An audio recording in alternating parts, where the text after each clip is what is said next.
Opening night of this highly anticipated divisional clash lived up to its billing. The Phillies were dominating on the mound from start to finish. Two big swings delivered the necessary punch, and defense stole the show all night long, capturing the series opener and leaving everyone with a little extra jump in their step at the end of the night.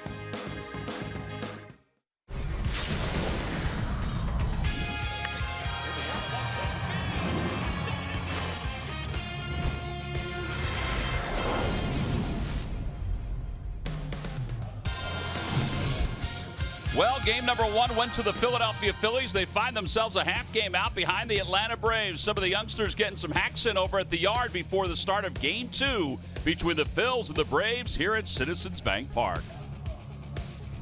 Hi, everybody. I'm Tom McCarthy, along with Ben Davis. All right, so we were going to talk about pitching tonight, but then Ben said, let's talk about the catchers. At least one catcher. That is Jorge Alfaro, who was really good last night. There were so many things that balanced out the victory for the Phillies last night, and his defense behind the plate really added to the success of the Phils. You're absolutely right, Tom. They got great pitching. They got great help out of the bullpen. The defense was spectacular, and no more so than Jorge Alfaro. He continues to impress the heck out of me, T-Mac. It's his arm strength. It's the way he's getting to his release point. He's not just throwing guys out by a couple inches. He's throwing them out by feet. And you really don't see that anymore. There's a good play here off Dansby Swanson and then Ender Inciarte to end the ball game. This is an absolute rocket. It's so athletic just to get to it, but to spin, make the pirouette, and make the throw. All right, so our Geico quote of the day comes from Gabe Kapler comparing Alfaro to Hall of Famer Ivan Rodriguez. I don't know if there's another catcher that I've seen, and I played with Pudge, that makes that play in the ninth inning. He is spectacularly talented, spectacularly athletic, incredibly durable. He's starting to look like a guy who is going to become a fixture in our lineup for a long time. Now, that is a huge boost if your manager is going to compare you to Ivan Rodriguez. Listen, Ivan is a Hall of Famer. It's tough to compare anybody to Ivan Rodriguez. But last night, at least for a couple of plays, and we've seen this these last couple of weeks, that arm was magical for Jorge Alfaro. Tonight, he'll be catching Vince Velasquez, who will make his 10th start of the season. He'll be opposed by Brandon McCarthy. It's the fourth time that Velasquez and McCarthy have matched up, and so far Vince is 0-3, looking for redemption. Nick Williams provided a pretty big spark last night with that home run, and then Aaron Altair, he capped it all. Lineups at first pitch when we return. Phillies baseball is brought to you by Xfinity, America's best internet provider, according to speedtest.net. By Toyota, the summer starts here at Toyota. Let's go places. By Citizens Bank, official bank of the Phils. Visit citizensbank.com. And by Independence Blue Cross, live fearless. Learn more at ibx.com.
say, yeah, I'm ready to go. I know we're ready to go for Game 2 against the Atlanta Braves after the Phils' victory last night over the Bravos. Fanatic will just keep on dancing. There's Vince. He's walking around in the dugout. Phillies come in a half game behind the Braves for the top spot in the National League East. What a tight division it is right now. Braves lead it by a half, then 2.5 over the Mets and 3 over the Washington Nationals. Miami finds itself at 11.5 games out.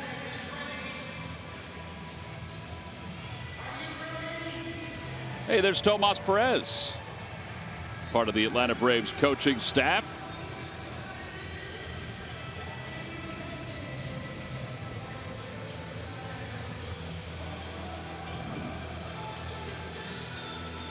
Well, we are still waiting. There's Vince. The umpires are waiting patiently too. I wonder at this point, what point do the umpires say, hey, let's go?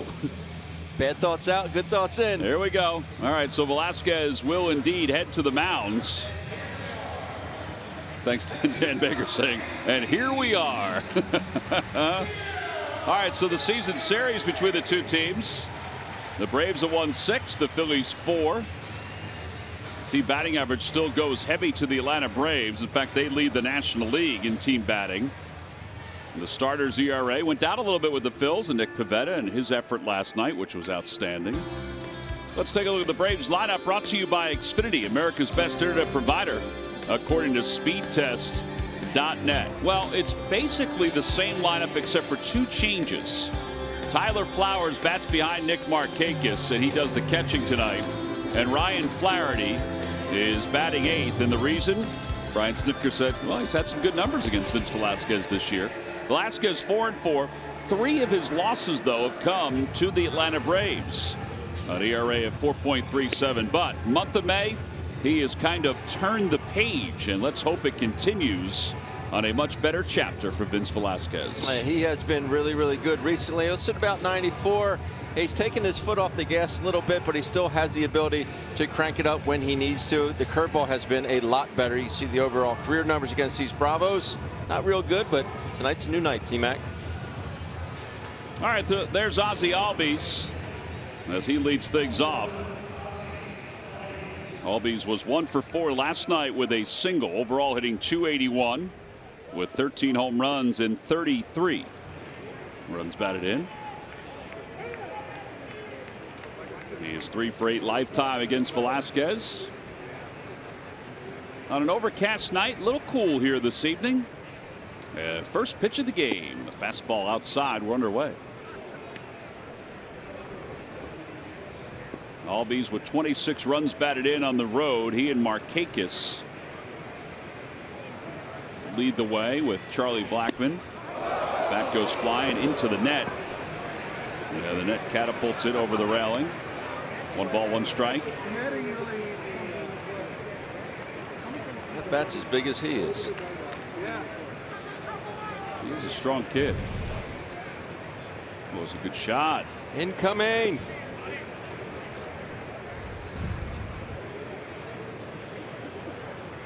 It'll be Albies, Acuna, and Freddie Freeman. 1, 2, and 3 for Atlanta. 1 and 2. Paul had some giddy up on it.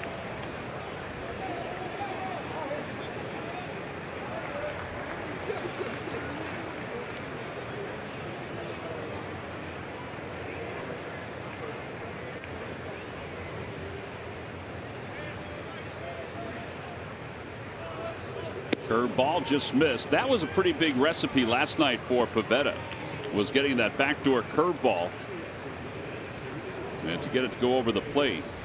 Nick last night won the 10th game for the Phillies starting pitchers.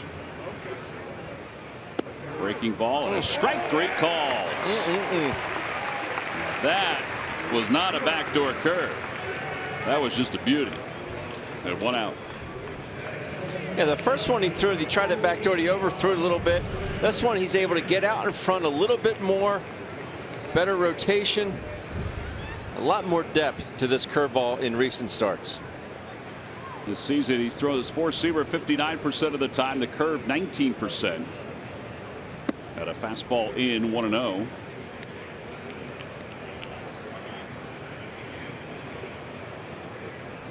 Acuna last night was 0 for 4. He has 8 hits in his last 45 at-bats. Down and away, 2 balls and no strikes, according to Lance Barrett.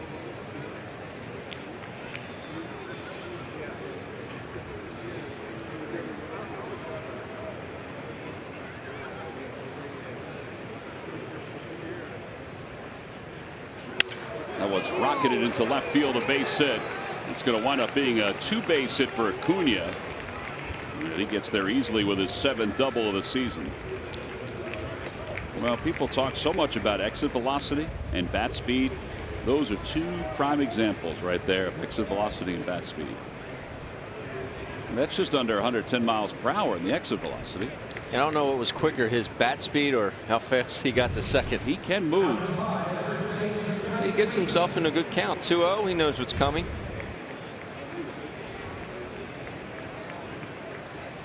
So runner at second base. Here's Freddie Freeman. Freeman is 4 for 19 lifetime against Velasquez.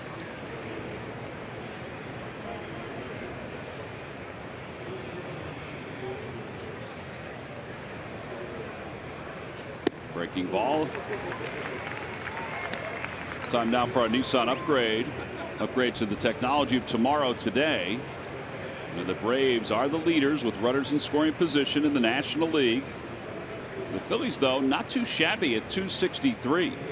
They dipped a little bit at the end of April, beginning of May. Another breaking ball, 0-2. Interesting approach against Freddie Freeman.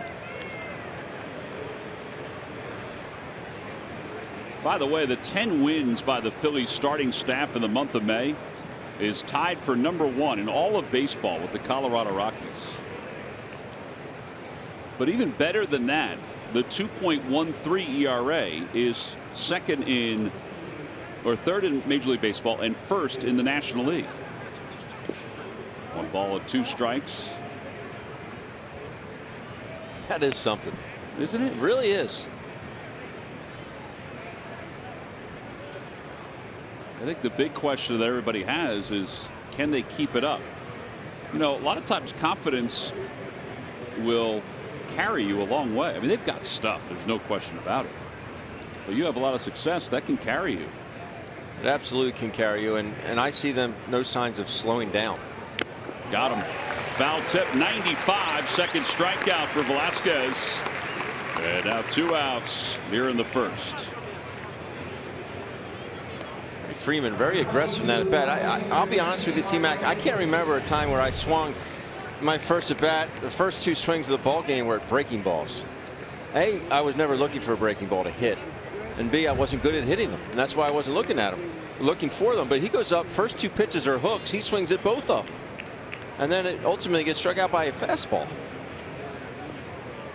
Well, that leaves it for Markakis, who's hitting .341. Markakis' 341 batting average, second to Odubel in the National League. He had a hit last night in 1 at bat. He hit it right where Cesar is standing tonight. Freddie Freeman's swing.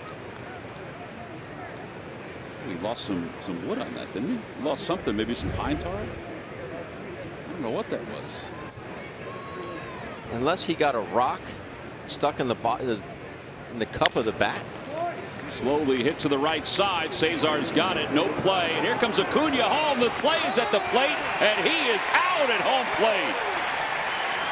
Ron Washington's at third base saying, "What are you doing?" Well, it's not Chase Utley in the World Series, but it is a heads-up play by Cesar Hernandez. He knew he had no play at first, but he did have a play at the plate. We're moving on to the bottom of the first.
plays in the 2008 World Series. Jason Bartlett tried to head on home, and Chase Utley said, I mean, that was a good play, Ben Davis. Awesome. Absolutely awesome. This one, there was a little more of a hesitation, not as much on the line, and really just some poor base running by Ronald Acuna. Gotta run with your head up, young man. You see him, he just puts his head down and then the slip. Cesar looked Marquez to first base and then just wasn't expecting him to keep running around third base in Acuna Jr. Let's take a look at the Phil's lineup, brought to you by Xfinity, America's best internet provider, according to speedtest.net. Well, Cesar will lead it off, then Rhys Hoskins and Odubel Herrera. Carlos is back to the cleanup spot. Michael drops to the number 7 spot. How about Nick Williams? His month of May has been pretty good. And they'll face Brandon McCarthy, who is 4-2 with an ERA of 5.05.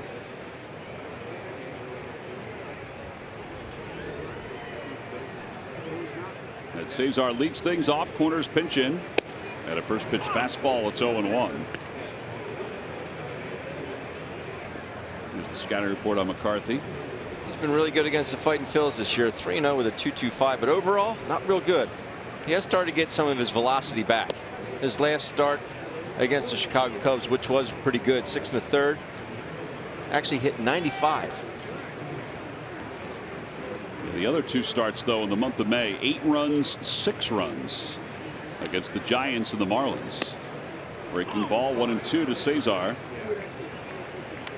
who is 1 for 11 against McCarthy.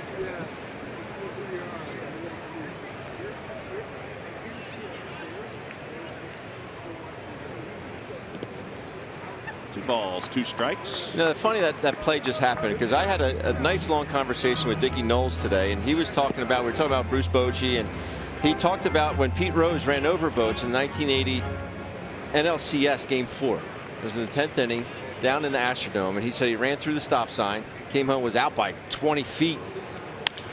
To the right side, Freeman gobbles it up.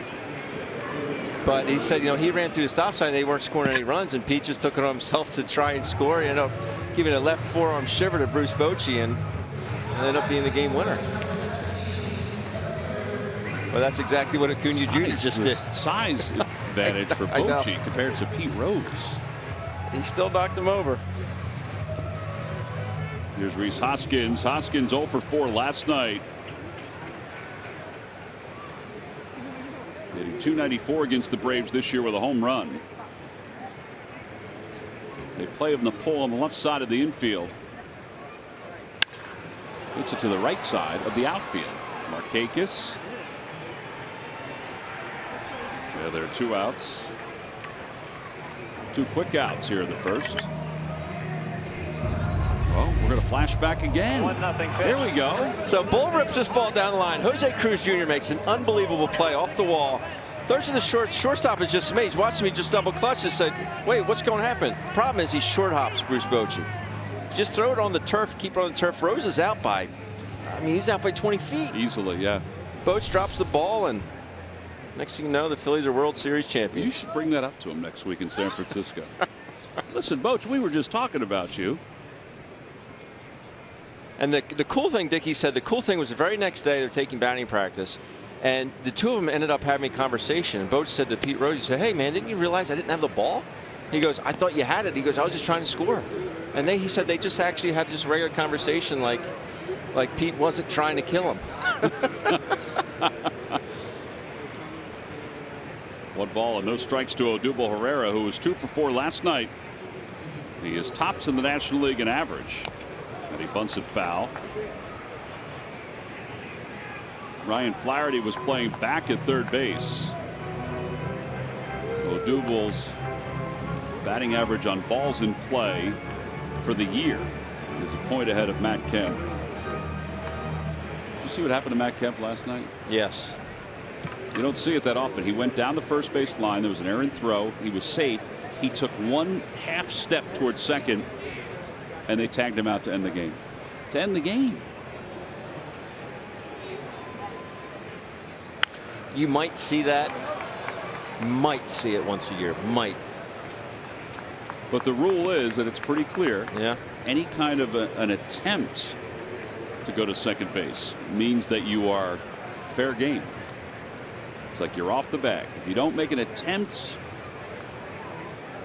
then you can run as far as you want down the right field line. And there was a slight movement with his shoulders, quick little jab step, and then he realized jab step. I gotta get back, but he got tagged out. Breaking ball swung on and missed. Odubel loses his hat, and it's a strikeout for McCarthy. That's a 10-pitch first inning. We'll go to the second in a scoreless game between the Phils and the Braves.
Will be open until 9 p.m. tonight. Take your child to work day. Just got a whole lot better. Take your Phillies to school day. Your child will be the hero when he or she takes Phillies outfielder Rhys Hoskins and the Fanatic to school for a special Phillies pep rally. That includes a special Q&A with the entire school and a meet and greet with the winner and two of his or her closest friends. Go to Phillies.com/fantastic auction again before 9 o'clock Eastern to place your bid.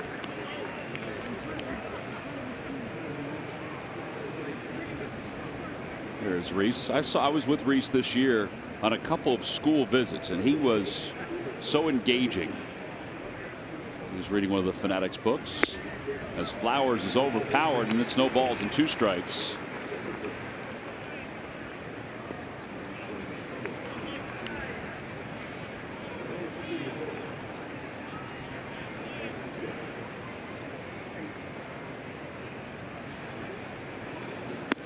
Upstairs, 1-2.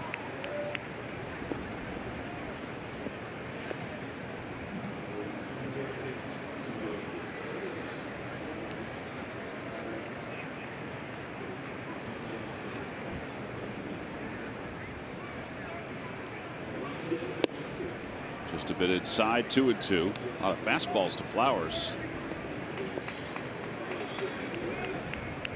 They have a game plan. They're sticking to it.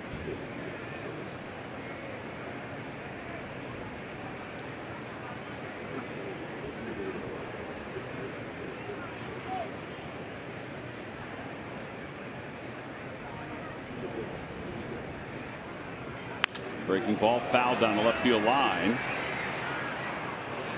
That ball was hammered. Sure was. Everybody's happy that that guy got it. He's laying all over everybody.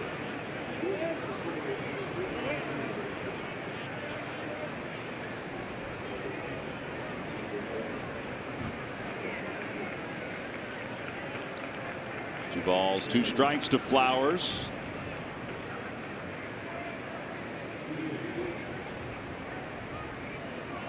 Head upstairs again, 3-2. Just too high. It's too high, but just he's really trying to overpower him. Especially you have a guy down on the count, 0-2. Ender Inciarte waits on deck. For the month of May, Velasquez 3-0 with a 2.08 ERA, 21 strikeouts in 17 1/3 innings of work. Yeah, there's ball 4. So he issues a walk. Yeah, that brings Inciarte to the plate. So now a base runner. I don't know if this is a base runner that's going to run, but last night with Alfaro behind the plate, look at that. He was able to throw out Camargo trying to steal second base. He made 3 unbelievable plays. And obviously, Murph, his manager, was very happy with his defense after the game. His manager was happy, and so were his teammates. I was in the Phillies clubhouse today, and I was talking to Cesar Hernandez about the receiving throws from Jorge Alfaro, and I said, you know, you got to kind of be on your game when those balls are coming down. And he laughed, and he said, you know, no doubt about it. He said, when he is, you know, receiving a throw on a stolen base, he said, first thing first, I try to get there on time. He said, because if I'm not getting there on time, then it's either going to end up in center field or it's going to go through my chest, is what he said. And I said, well, describe his throws in one word, and he said, fuego. It's just fire, and that's what it is. And then I walked over to Carlos Santana because at the end of the game, you remember the play that ended last night's game, just an unbelievable play and throw again by Jorge Alfaro. And I said to Santana, you know, what are you thinking when that ball's coming in, you know, that fast? And he said, you got to be careful with Jorge Alfaro because when he throws the ball like that, the ball has a tendency to kind of rise at the end. It's thrown so hard, it has such backspin to it that it's going to rise a little bit at the end. He said, if you don't stay with it the entire time, it's going to end up behind you as well. I said, all right, tell me one word to describe Jorge Alfaro's throws, and he said, power, pure power. It's been fun to watch. It sure has, and he's improved as the year has gone on too. 1 ball and 2 strikes. And we hear the term, Murph, we hear the term spin rate, right? And there's Bob Stumpo is very instrumental in helping Jorge Alfaro out and getting him to where he needs to be. But we hear spin rate, and we always say, well, it's a pitcher. No, position players have spin rate too. We have Jorge Alfaro who can carry a ball to second base. We have Ender Inciarte who we saw last night. He's able to carry a ball to second base like he did last night for the double play. These guys create so much backspin, the ball can stay in the air and have that appearance of it actually rising. Yeah, and that's the thing, you know, Santana, you know, most balls by the time they get to the first base and they're kind of coming down and they're kind of losing a little velocity, and he said, but not with Jorge Alfaro. It keeps on playing the entire time. Odubel out in center field, positioned perfectly to make that grab. And one away, back to first goes Flowers. All right, so the first throw that he made to first base, the estimated velocity was 80 miles per hour. We didn't get an estimated velocity on the second throw, but it was harder. What was your throw in high school that you were clocked at? I don't remember, but they said that it was in the 90s. You remember. Come on. I thought it was public knowledge that it was in the 90s. I wouldn't have embarrassed you and put you on the spot like that to talk about yourself. I was blessed with a very good arm. Yes, you were. And speaking of that, Bob Stumpo was blessed with a very good arm. Yes. It's part of the reason why the Phillies originally drafted him in the 33rd round out of Westchester. Bob out of Delaware, and then went to Westchester. Jim Gott, if we could put him on the whole day, Jim Gott will do something different to him while he's on TV. But there's a reason. There's a reason. This off the bat of Dansby Swanson. There's a reason that he's thrown the ball the way he is because of Bob Stumpo and Dusty Wathan. These guys are in the batting cages every day with the catchers, and they're working on footwork. They're working on releases. I mean, it's not just by accident. Oh, Jorge's throwing the ball a lot better this year. It just doesn't happen by coincidence. I mean, they're putting their work in. All right, here's the final out of the game again. I mean, that ball is so far out there, and there's a reason Mike Kell doesn't get there because no one expected Inciarte to bunt. But the distance that's the other part of Jorge the story. had to get there, get all the way there, and then make the transition, the pirouette. I mean, that's just. Swing and a miss. 1-2. Well, the Phillies, as Ben said, you know, they have Bob, who's the catching coach. They have Craig Driver, who's sitting next to Bob, who's the receiving coach. They work together. with Dusty, and Dusty's the one calling the game with the catchers behind the plate. It's a nice point of emphasis for the ball club. Well, it's a huge point of emphasis because it has to be a huge point of emphasis.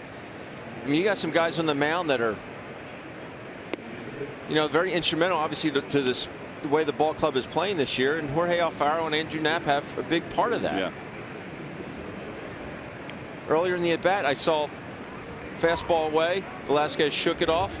Jorge went right back out there with a fastball away. Velasquez says, "Okay, you have that much confidence in me that I'm going to make that pitch. I'm going to go ahead and throw it." 2 balls, 2 strikes to Swanson with a runner at first base. And a strike 3 called right on the outside part of the plate, just as you mentioned, Ben. 2 outs.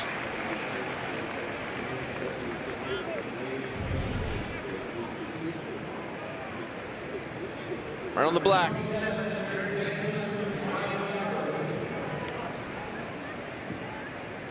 You could have told him that was coming. There's nothing he's going to do with it.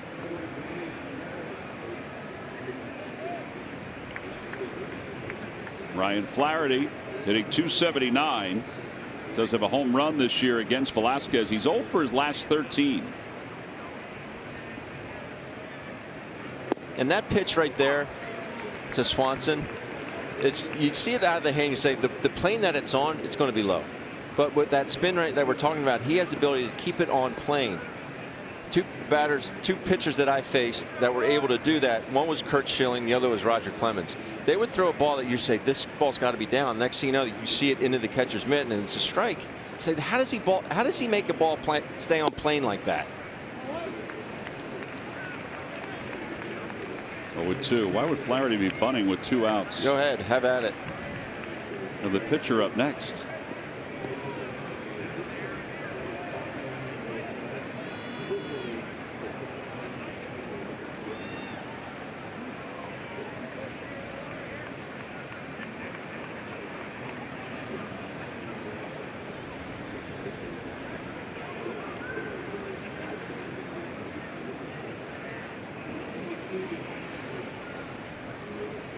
Swing and a miss. He got him with 95. Back-to-back strikeouts. 4 strikeouts through 2 innings for Velasquez.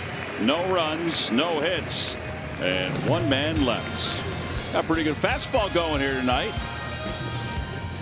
And through 2 hits and 4 strikeouts for Velasquez. On to the bottom of the 2nd.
If you're out doing some mulch in your front yard, it's easy to stream your favorite baseball team. Authentic Phils fans know that. It's easy to stream the Phils on all of their devices. Download the NBC Sports app now and watch the next great Phils moment as it happens.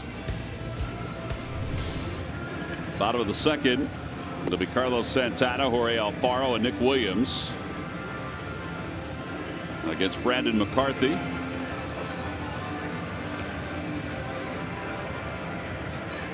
Carlos was 0 for 2 last night, hitting .186. Has 8 home runs, 29 runs batted in.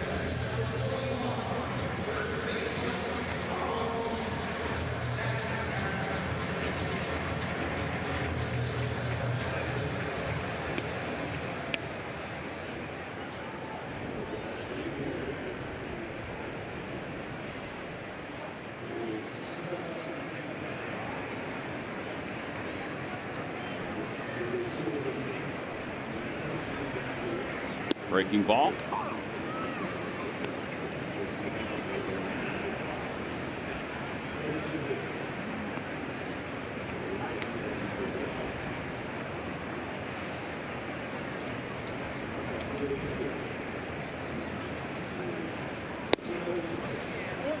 Well, the Phillies starting staff has been excellent this year with an overall ERA of 3.38. The Braves starting staff hasn't been too shabby either.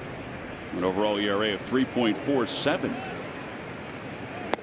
Inside 2-1 to Santana.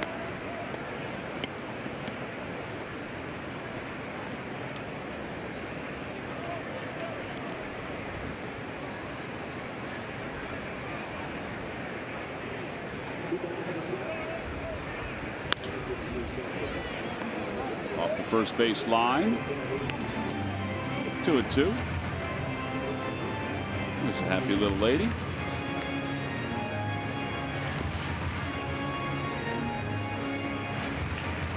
You wouldn't have caught it. You wouldn't have caught it.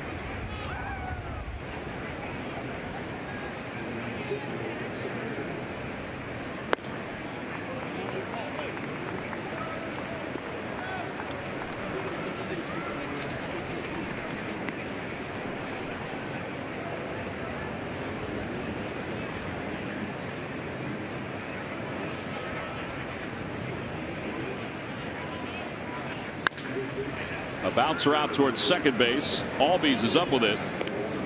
And Santana goes down. Here's Jorge Alfaro coming up.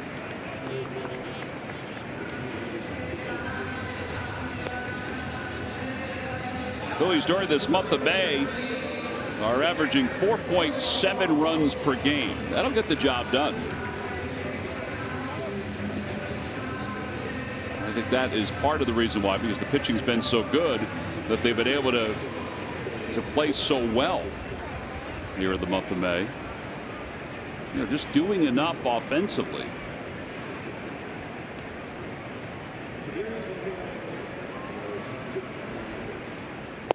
Alfaro takes wide.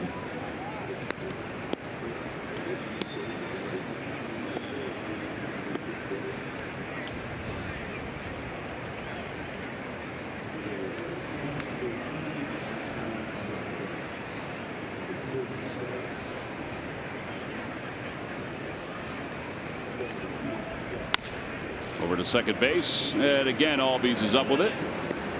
He throws out the hustling Alfaro for the second out. 5 up, 5 down. Nick Williams is coming up. Let's take a look at the home run replay brought to you by Giant. And this was last night. Scoreless game. They try and go down and away with a sinker. This ball just up out over the plate. Amazing you can hit a ball in straightaway left field, and Nick thought he got it, and he did. Put the Phillies up 1-0 at the time. That is your Giant home run replay. Home run number 3 for Williams. He had a couple hits in yesterday's game.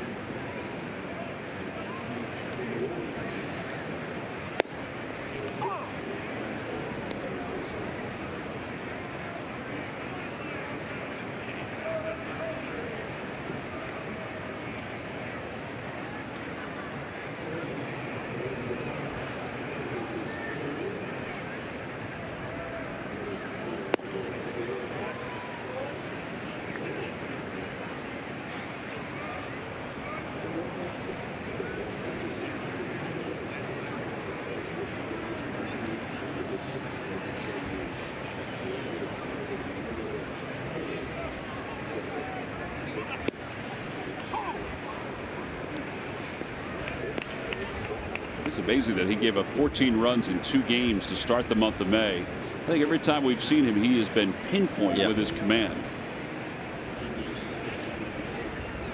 With all his pitches. And now the 1-2 pitch to Williams. Swing and a miss. Got him with a 95-mile-an-hour fastball. Now that's the second strikeout for McCarthy. We'll go on to the third inning. He's thrown 22 pitches. No score.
Log on to Phillies.com. Go to the fans section for all the information. Please submit your answer on the subject line. All right, Ben, here's the question. Who has the highest fielding percentage for a rookie shortstop in Atlanta Braves history? Who has the highest fielding percentage for a rookie shortstop in Atlanta Braves history? The answer will be revealed a little later on.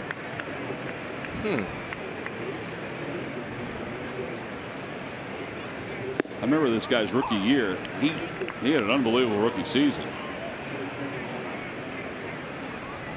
No balls and one strike to McCarthy. Right-handed hitter? Yes.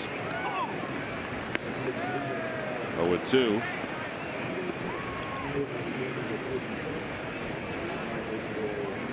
One for 17 on the season. And another strikeout for Velasquez. That's 5 tonight.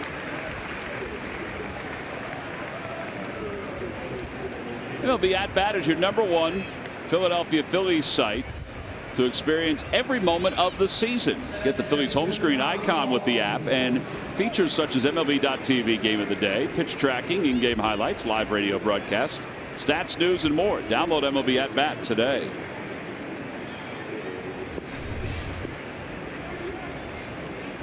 All right, one gone. Here's Albies. Albies struck out looking his first time up.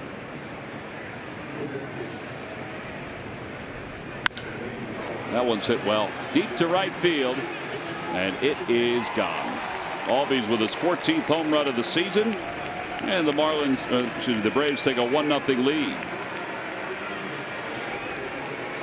Unless these Braves know, I mean, there's Ozzie Albies going up there looking for first pitch curveball. I don't, unless they have the numbers or the data to back it up. Or are they seeing something, you think? They might be seeing something. I mean, that's a backdoor breaking ball that he hooks in the right field stands. So you have to get in the mind of Braves hitter, because I can't imagine you going up there looking for first pitch hook. And I don't know of too many hitters, Tom, that are. He did it. He did kind of adjust a little bit, didn't he, in his swing, or do you think he was on it right away? Well, Vince did throw him 2 breaking balls his first at bat. The first one backed up for a ball. Right. The second one he took looking for a third called strike. 0-1 to Acuna. Got 1 ball, 1 strike. And you may have that in your back of your mind, but on the first pitch, Well, the 14 home runs for Albies ties him with Bryce Harper for the National League lead.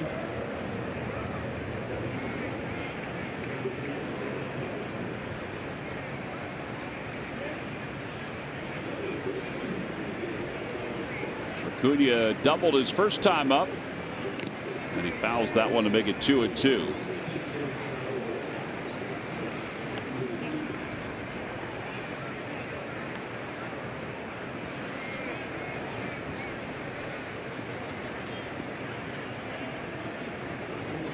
Albies this year 14 home runs in 47 games. Last year he had 6 home runs in 57 games. Swing and a miss. 95. That's 6 strikeouts for Velasquez. All right, so that's 95, but it looks like it's getting on them pretty quick. It sure is. And how about the balance of Vince when he's done this pitch? Watch his balance when he gets done. It's extension down. Look, he's just standing there on one leg. That's some balance. The more balance you have as a starting pitcher, or any pitcher really, the more it is likely that you're going to be able to repeat your delivery. Freddie Freeman takes just a bit outside. Watch him get to it. Watch the follow through. Down and past his left kneecap. Yeah, loose. And he's just standing there. You want that as a hitter, and you definitely want it as a pitcher.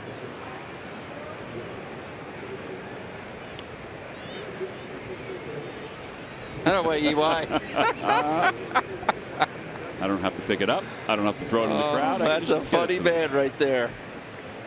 Try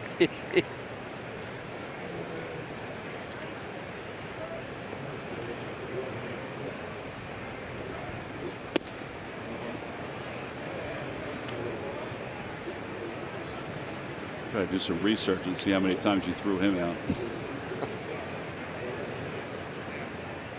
No? I mean, we had some battles.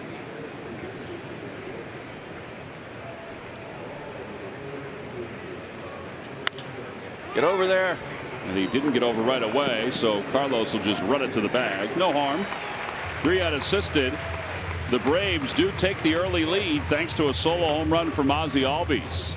Middle of the third, Braves 1, Phillies nothing.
Get every new Ford car, truck, and SUV crossover at buyfordnow.com today.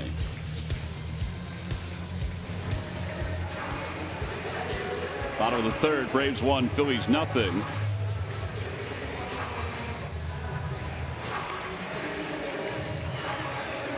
And Michael Franco will lead it off. It'll be Franco, Scott Kingery, and Velasquez.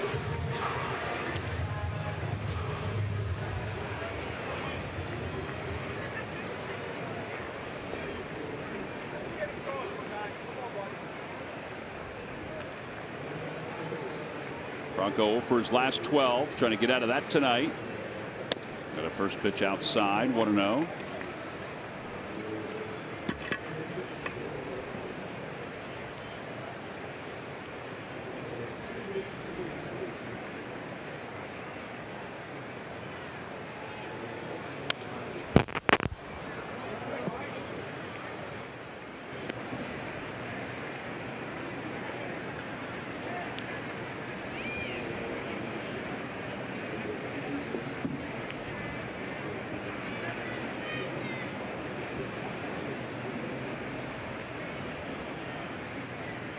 1 ball, 1 strike. Got a fastball, 1-2.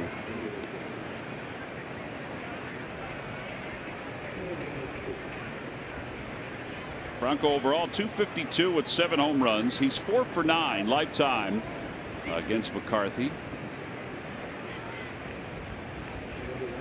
And a curveball waved at, 3rd strikeout. And that's the first out here in this 3rd inning.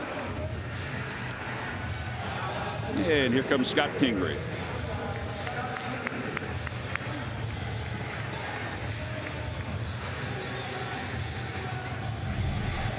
Just buries this curveball. 12-6.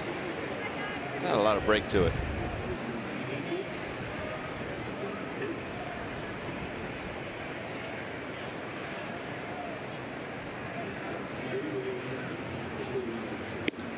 Kingery takes a strike.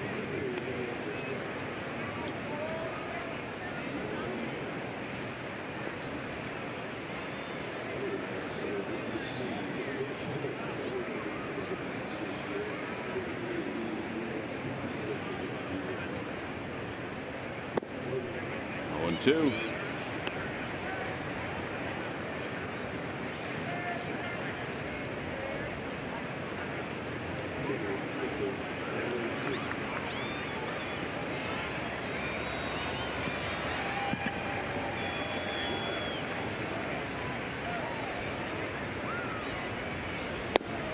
One ball, 2 strikes to Kingery. Scott last night was 1 for 3. Laid down a beautiful bunt up the 3rd base line.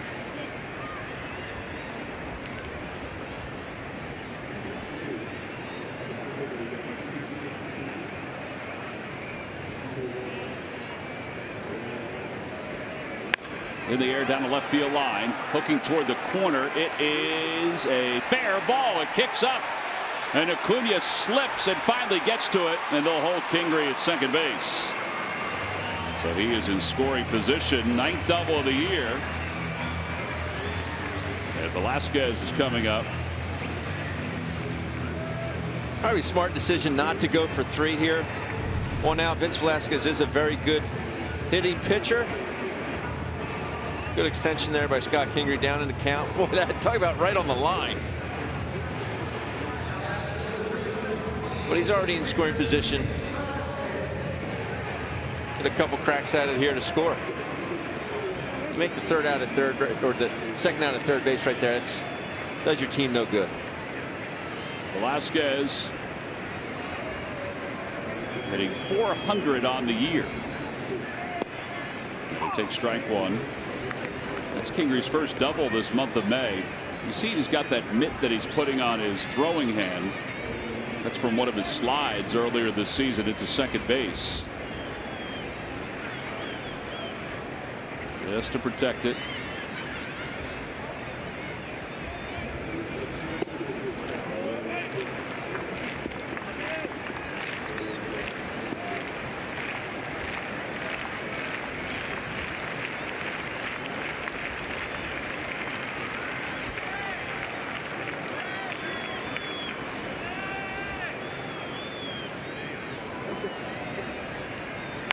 Little dribble up the 3rd base line. If it stays fair, it's going to be a tough play. McCarthy slipped, and he's still able to get Velasquez. Over to 3rd base goes Kingery. It's an excellent play. It really was. We're looking at the dugout right now because McCarthy slipped a little bit, and they're concerned about his ankle or his leg. And Vince got out of the box okay. He was running the whole way. That's just an excellent play. Really, really good. They got him by a half step. Vince looking back at it. Has not had his PF Flyers on, Tom. All right, so now here's Cesar with a good base runner over at 3rd.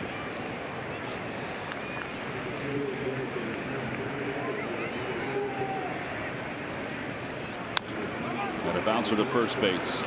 That'll do it for the Phils in the inning. They get a run over to 3rd base but do not score. Pick up their first hit of the day. No runs, 1 hit, and 1 man left. We've played 3. It's 1-0 Atlanta.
And ready to serve all military families.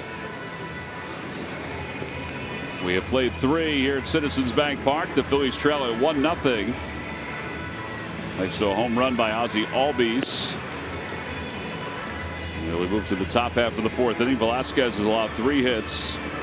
He has struck out 6 through the first 3.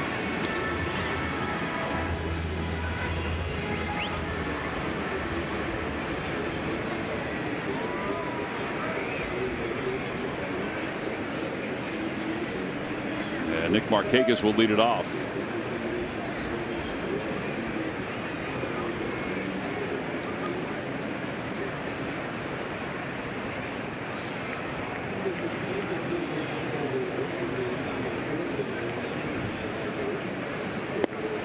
First pitch outside to Markakis.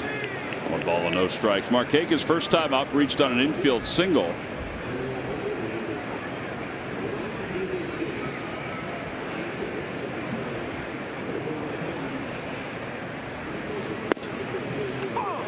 Changeup. Yeah.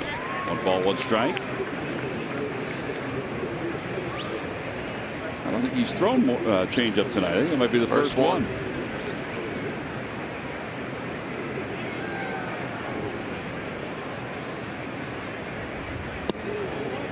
Now the inside corner with a 96-mile-an-hour fastball, and it's 1-2.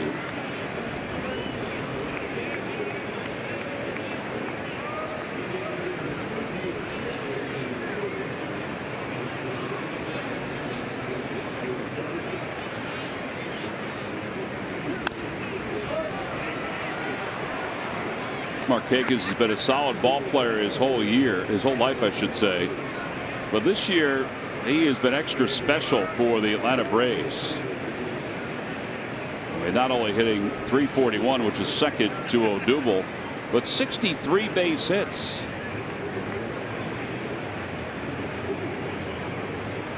Which is tops in the league. Curveball outside, 2-2. Now 34 years old, 2,115 hits.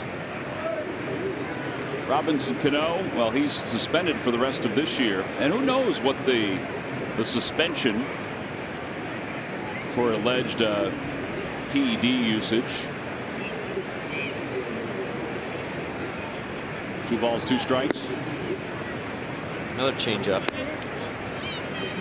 3-2, and I say the rest of the year with Cano, it's 80 games. Right. Which will take him probably about 40 games left, depending on his injury, too. Now, does he have to start serving that way after he gets off the DL? No. Or he can start right away? Start right away. That's part of why he dropped his suspension. There's ball 4. Markakis walks. Second walk issued by Velasquez. Tyler Flowers is coming up. The Phillies Fantastic Auction. The bidding will end at 9 o'clock tonight. Go to Phillies.com/fantastic auction before it's too late. Now, one of the auction items that's up for bids, a round of golf for 3 with Hall of Famer Mike Schmidt. You can also enjoy a 90-minute professional photo session which will allow access to some of the most exclusive areas at Citizens Bank Park, and also a Jimmy Rollins autographed 2008 game-used postseason base. Again, bidding ends at 9 o'clock tonight. Go to Phillies.com/fantastic auction for more details. 1 ball and no strikes to Flowers. Murph, what do you got, buddy? Well, Tom, I'm going to attempt to one-up you on the Phillies Fantastic Auction, and I'm talking to all the parents and the grandparents and the really cool aunts and uncles out there. How would you like to have the coolest birthday party, any kind of party here at the yard at Citizens Bank Park? That is part of the auction. You can bid on that. The ultimate kids party at the yard, the state-of-the-art fun zone out here just outside of Ashburn Alley. It's a 4-hour party. It's fully catered. You can have up to 12 kids or before adults there as well as part of the celebration. You can play some wiffle ball out here. Imagine the epic wiffle ball games that you can have during your ultimate kids party. And of course, you have the climbing wall and the hot dog shooter. You're going to have the food. You're going to have just a great time. So 4 hours here at Citizens Bank Park. 1 hour left to bid on that. I can tell you that you would be like the coolest parents on the block if you get your kid that. So it's the ultimate kids party. Did I one up you? You did one up. Nice. I mean, come Although on. a round of golf with Schmitty would be pretty cool. Well, that would be great too. That would be. The yard is a special place. Anybody that's been out there has enjoyed every bit of it. Murph, you going to take some hacks tonight? No, I'm waiting for you guys to come on out and we'll all play. Come on down. Here's what I really want to do. I'm Ice not cream? lying. Get ice cream? No, You want to get ice cream? I want to do that What, that? Go do it right now. right there. Ben dares you. Double dog. Well, I want to race Ben, so I'm gonna wait till he comes out here. Yeah, you can just deke this guy right here. You can get right past him. Do a little spin move. That thing is so cool, isn't it? I bet you could do it if you asked. 3-1 to Flowers.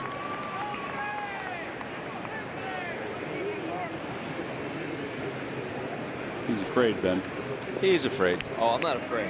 I promise you, before the season's over, I will do that. How about before the night's over? I can't promise that. No. I don't have my climbing shoes on today. Oh, really? Yeah. Ben, go into the back of the office and get Murph's climbing shoes. 3-1 pitch. 3-2. Climbing shoes. Knowing Murph, he would go get a pair just to do it. He's a man of fashion, Tom. Yes, he is. It's a business expense, right? It sure is. Yeah. I'm not sure which business you would put it in, but it is a business expense.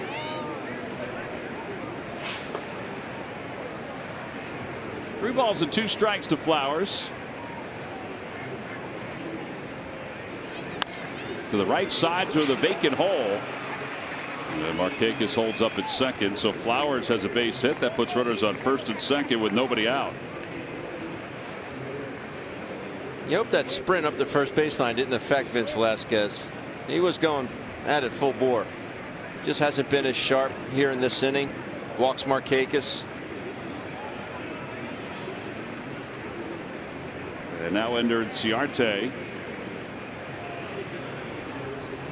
And Rick Kranitz out to chat with his right-hander.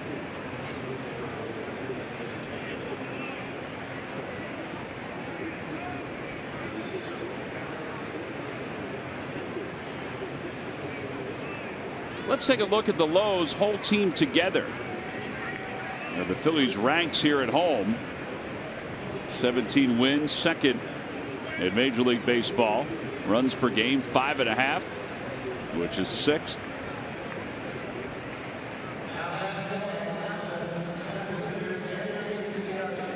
The Yankees have won 18 games. They lead the way in home victories.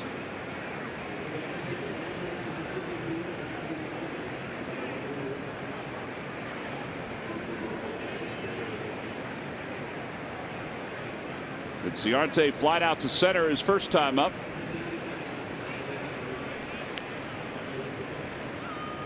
Get the corners creeping here.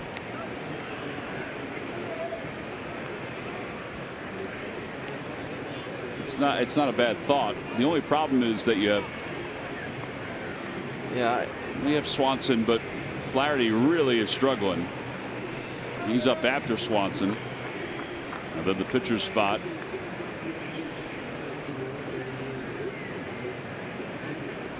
If I wanted him to bunt here, if I were the skipper, if I were Snicker, I'd want him to bump for a hit.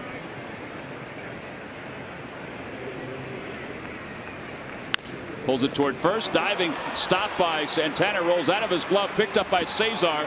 And it's not in time over at first base. And the bases will be loaded. That'll be a base hit for Inciarte. And Dansby Swanson is coming up. And with Carlos in, this ball just actually dives over top of it. The heel of his first base's mitt went right over top of the ball.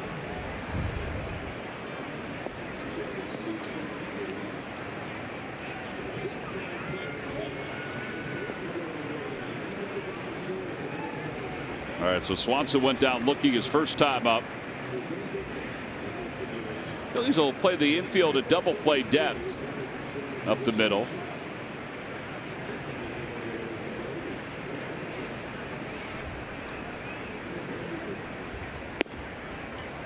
missed outside, 1-0.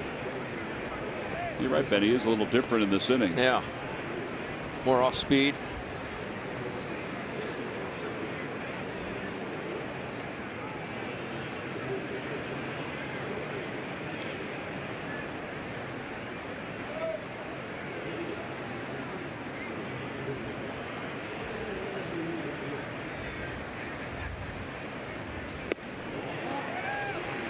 One ball, one strike.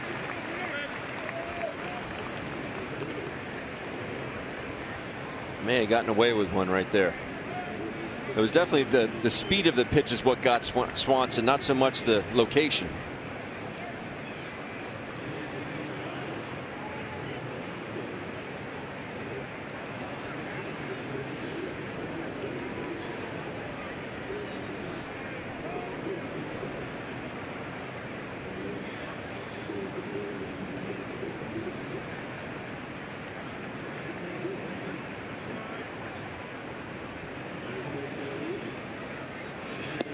On the inside corner, 1-2.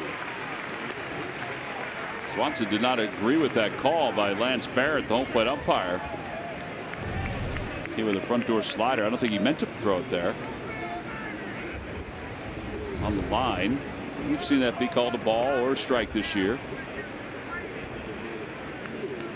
I'd lean toward the strike part of it in this day and age.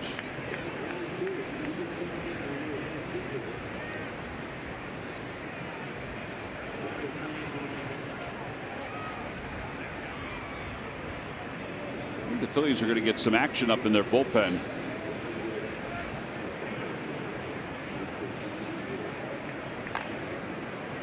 Victor Arano is starting to throw in the pen. It's kind of interesting, isn't it? It is.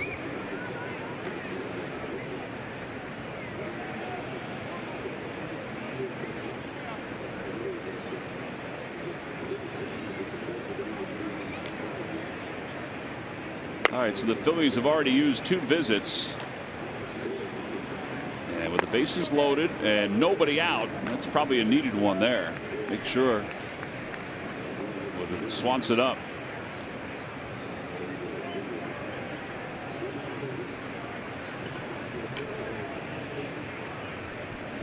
Swing and a miss. And 1 out. Now Farrell got hit with the backswing. He does not have the hockey style mask on tonight. He has Tyler Flowers' mask on, the one with the springs. Springs or no springs, it's not going to protect you from that.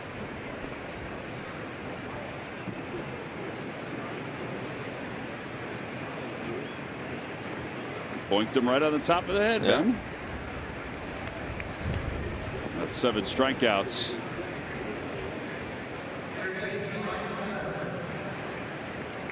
And now Ryan Flaherty.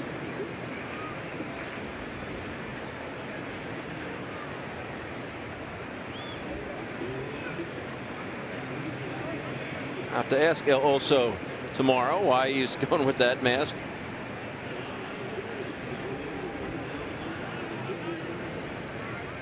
See the springs in it. Spring loaded, T-Mac. Flaherty takes inside, 1-0. He did that one other time this year. The mask he wears is a Tyler Flowers hockey style mask. Correct.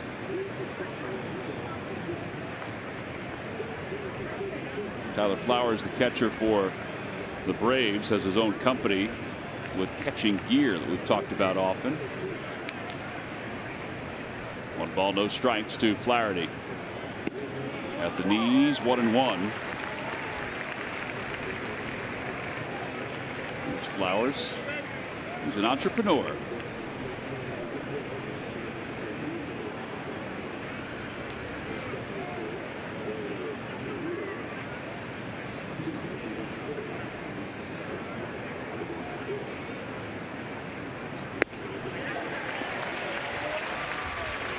He was tardy on that 94-mile-an-hour fastball. So hard not to go right back to it. You know, as a hitter, you're thinking, well, he blew that one by me. There's no way he's going to speed my bat up with an off-speed pitch. The base is loaded, 1 man down. And now the 1-2 pitch coming to Flaherty. He does speed his bat up. He takes it though, 2-2.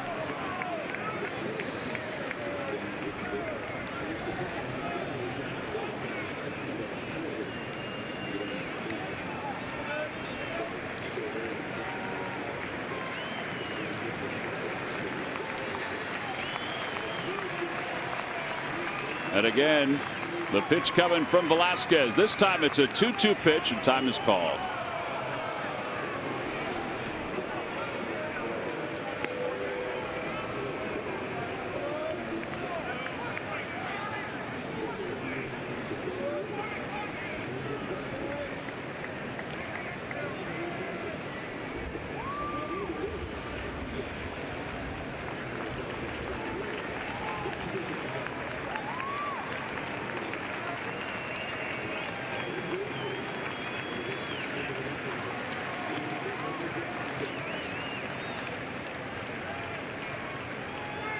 Swing and a miss. He got him. Overpowered him again. 8 strikeouts for Vince. 2 outs, and Brandon McCarthy is coming up.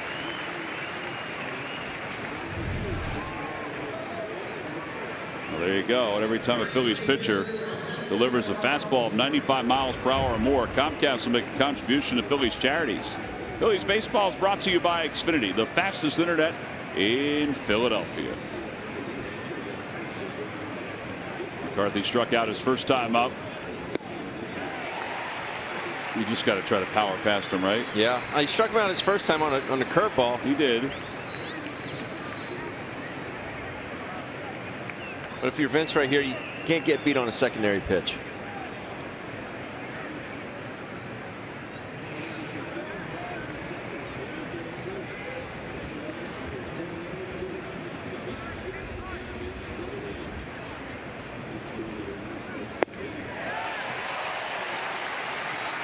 That is a spot right there. Although I think if he throws it, if he raises it up again like the first one, he'll swing and miss at it. No balls, 2 strikes. Bases loaded. 1-0 Atlanta.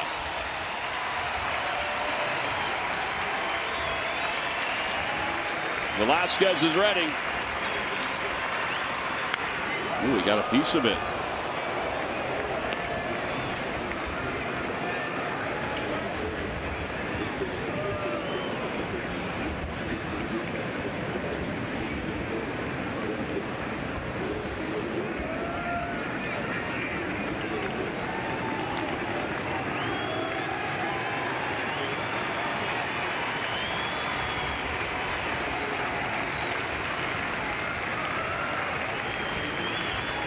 Here we go again.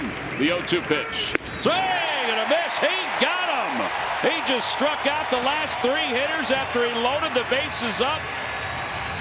9 strikeouts through 4 innings for Velasquez. That was a 27-pitch inning, but a lot of heavy lifting right at the end. Soft, hard, and hard again, Ben. And sometimes you need a strikeout. Well, Vince Velasquez just got 3 of them. We're headed to the bottom of the 4th.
Phillies baseball is brought to you by your local Chevrolet dealers and by Jefferson Health. Call 800-JEFF-NOW or visit jeffersonhealth.org. Well, it's safe to say that after loading up the bases and using more off-speed pitches, secondary pitches, than his fastball, Velasquez, at least with the last two hitters, just went right back to the fastball. You got that in your tank. Feel free. I mean, there was a guy up warming. That's how close he was to leaving this game. Brandon McCarthy, though, is not allowed a run tonight. He's allowed only one base runner. That was the double by Kingery. Brian Snitker, though, is probably thinking, man, we had a golden opportunity to get some runs. Let's see if the Phillies can make them pay right here. Hoskins is 0 for 1. He flied to right his first time up.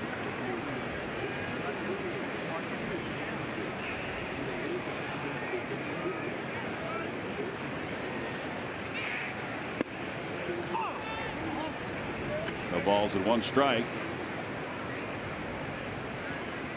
Vince just catching his breath now in the dugout.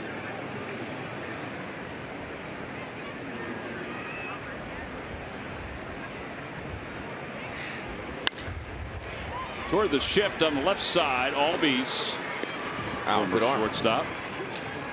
They moved to second base once they acquired Dansby Swanson. And one away for Odubel Herrera.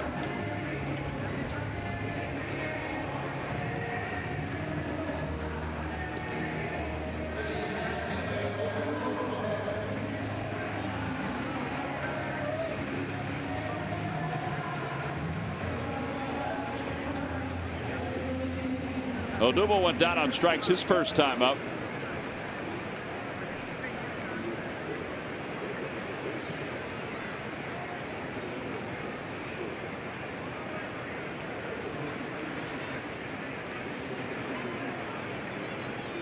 Inside, 1-0.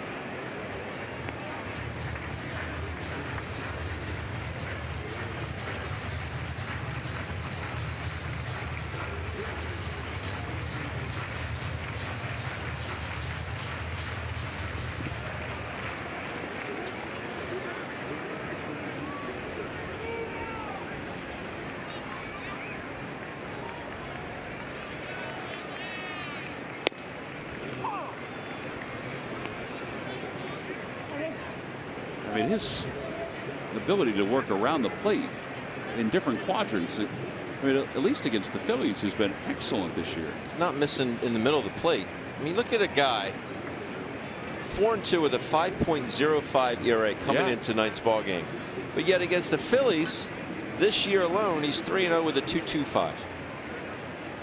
Well, we've seen that plenty of times in baseball where a guy is just comfortable against a specific team. But he is hitting the strike zone with the highest number of pitches in Major League Baseball. So maybe this isn't a surprise, but his numbers, as Ben just mentioned, are not good unless he's facing the Phillies for the most part.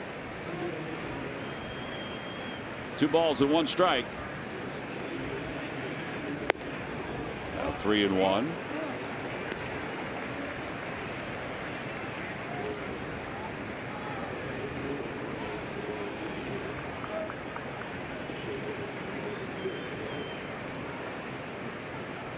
Thrown a sinker the most tonight. He's thrown it 14 times.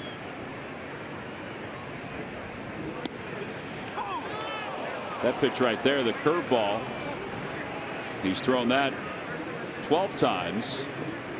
That's the second highest pitch total for him. Pitch cast presented by PJ Wheelahans.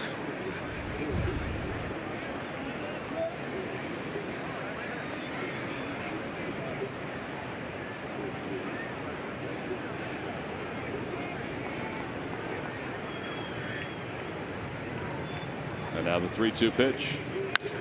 Out to center field, playable for Inciarte.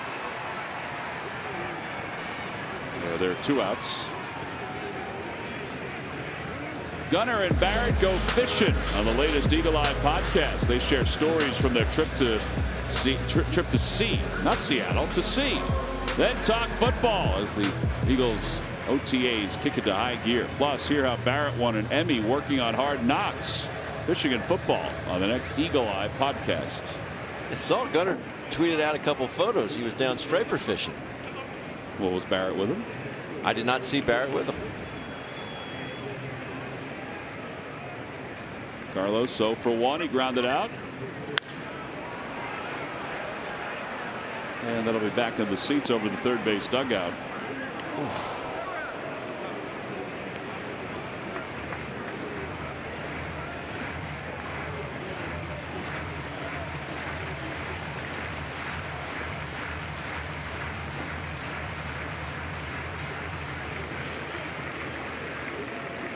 They shift on the right side. Flaherty is shaded over towards shortstop on the left side. 1 ball, 1 strike.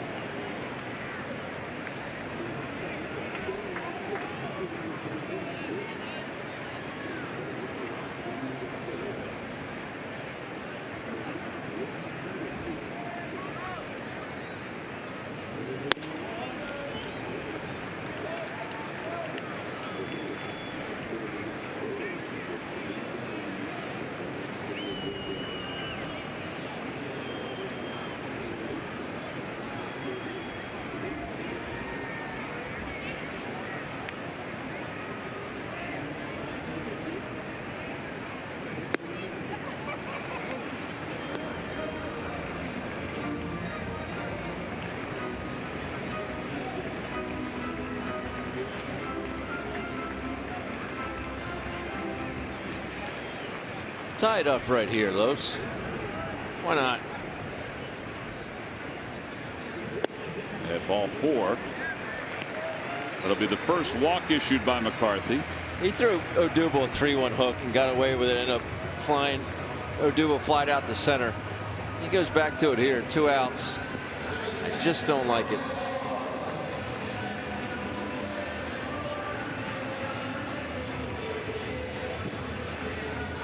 Make it hurt here. Alfaro grounded out to second his first time up.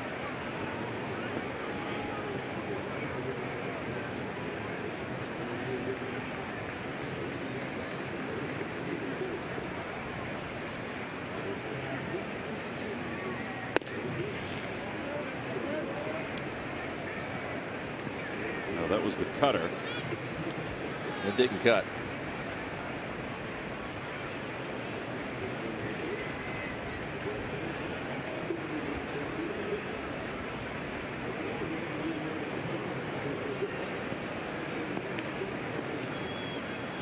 McCarthy's gotten 4 swinging strikes so far, but he is forcing the Phillies to put the ball in play.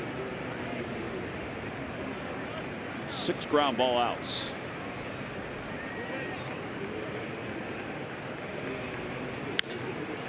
Out towards shallow center field. Inciarte comes in.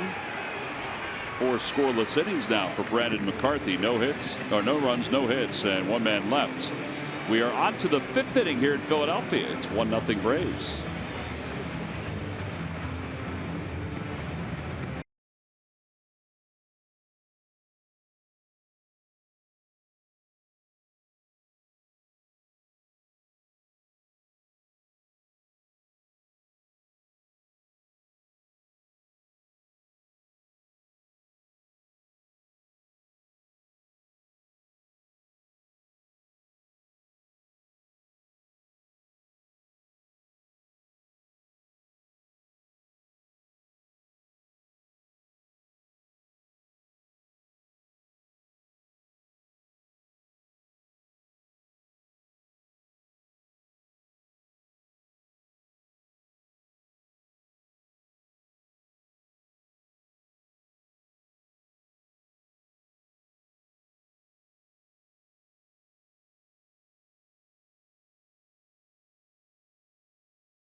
Now program has you covered. Hahn Furniture provides beautiful options for every part of your office, and WB Mason provides it all at amazingly low prices. All in service means you don't have to lift a finger. Who but WB Mason?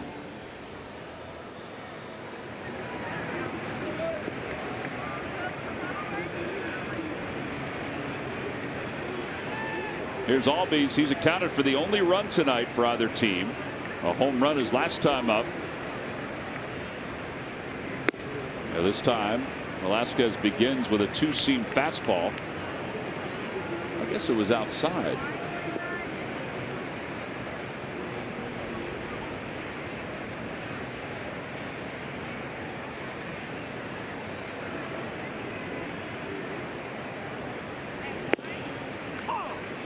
One and one.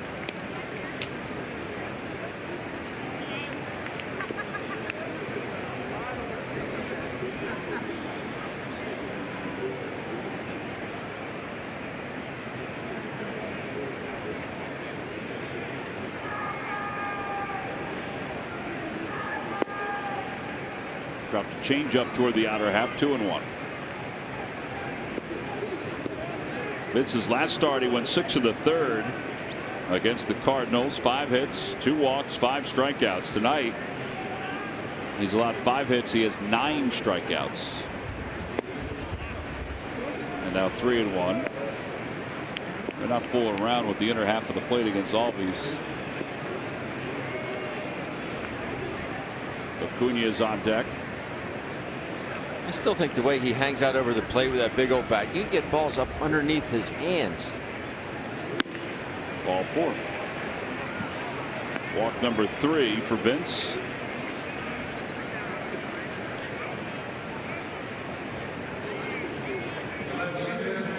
And Ronald Acuna is coming up. Tomorrow is Star Wars night here at Citizens Bank Park. Yeah, it's the 5th annual Star Wars theme night benefiting Stand Up to Cancer.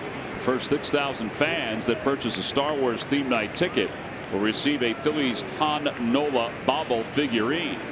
Go to Phillies.com/theme nights to get your tickets now.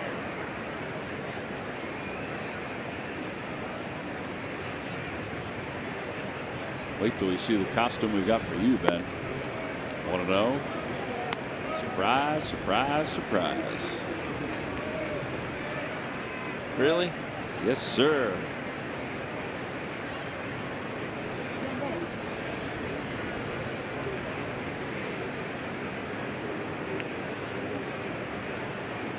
We're going to squeeze you into that R2-D2 costume.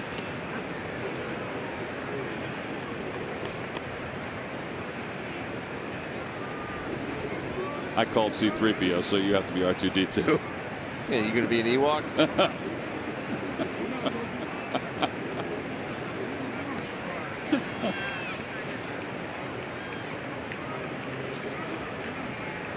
One ball, no strikes to Acuna.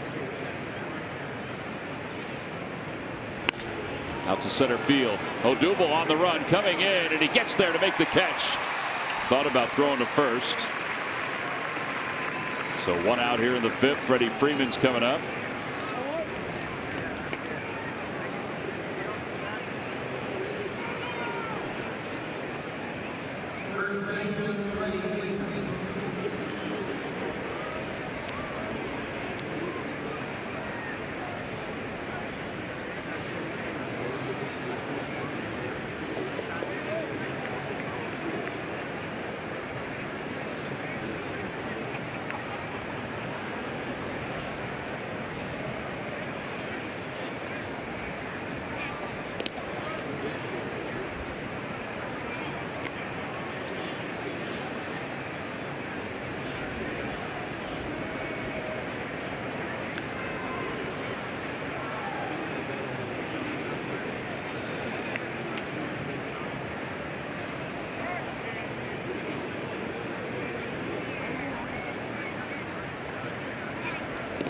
The throw over. Santana didn't peek into the Phillies dugout.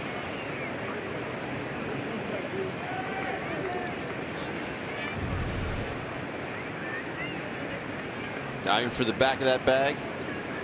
Just makes it a longer tag, especially for a right-handed first baseman.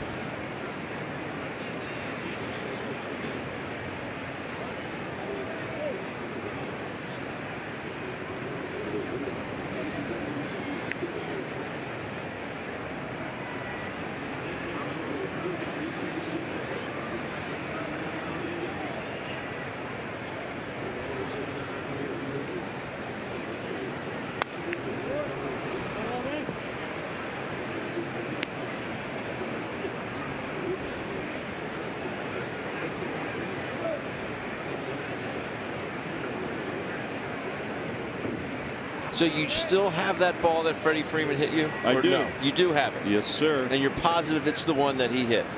Oh, I know it's the one that he hit. Throw over to first base. So walk me through it again. You threw it onto the field. Yeah. And it went where again? Well, it didn't go far. My arm was bothering me. I was throwing a lot of BP at that point.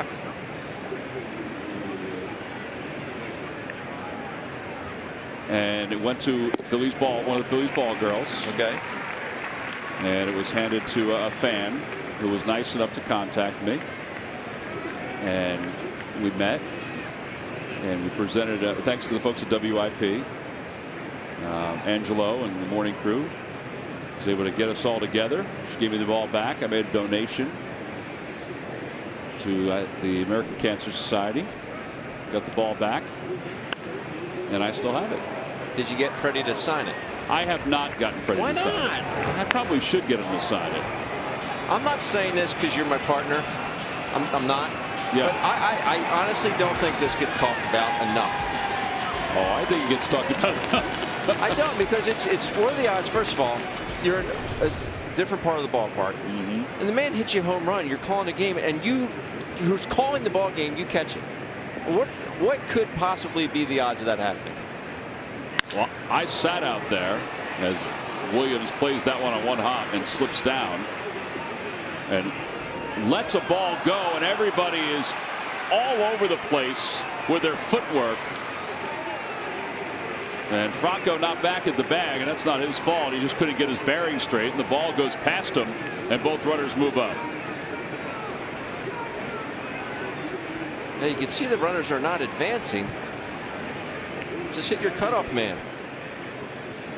Well, unfortunately, that'll be Nick's first error of the year. A lot of topspin on this, and Nick falls. I think when he fell, he didn't really have a good glimpse of what Albies was doing. And poor Franco was backpedaling back to the bag, so his footwork was all over the place. He couldn't get to, in position to field that ball.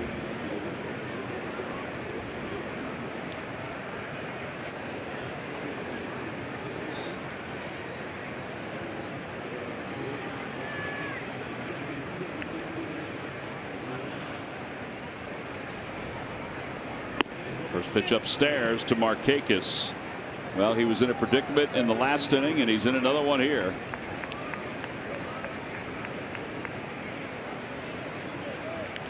The bad part about that error is it takes the double play. Yes.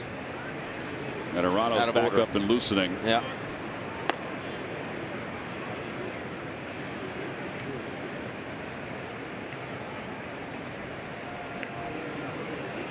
One ball, no strikes, and a fastball 1-1.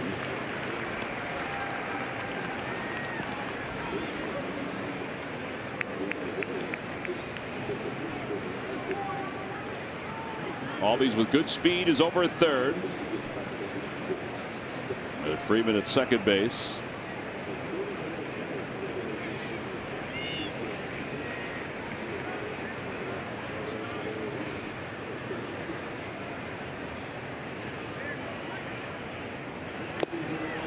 Foul tip, 1-2.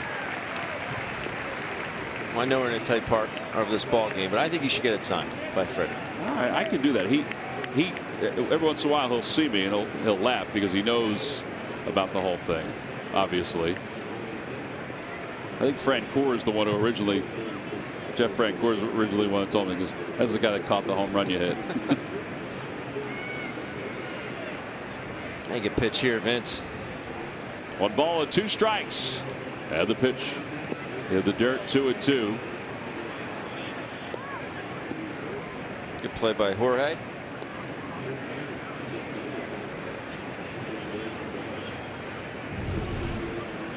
He only goes to one knee here, but watch how he gets over top with that upper body. Deadens the baseball.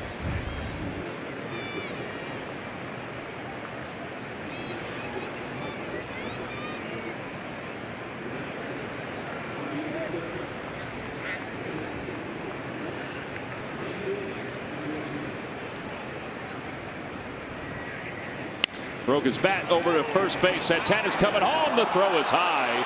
Albies scores. And it's 2-0 Braves. That is the second error of the inning for the Phillies. And now first and third with the fielder's choice. There's some speed there by Albies, but it's a good secondary lead going on contact here. Puts pressure on the defense. That's why that secondary lead is so important. Markakis gets blown up. Carlos just gets underneath it.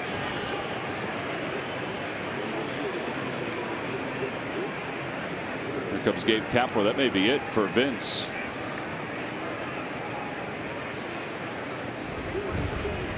Home plate umpire keeping a peek on whether the hand hit the plate. Well, he probably deserved a little better fate here tonight. He did battle with his pitches, but he'll exit down 2-0 with runners on first and third. We'll be back.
Plays of the game. Now we're going to invert this a little bit. These are the lack of defensive plays that have led to a run scoring for the Braves in this inning.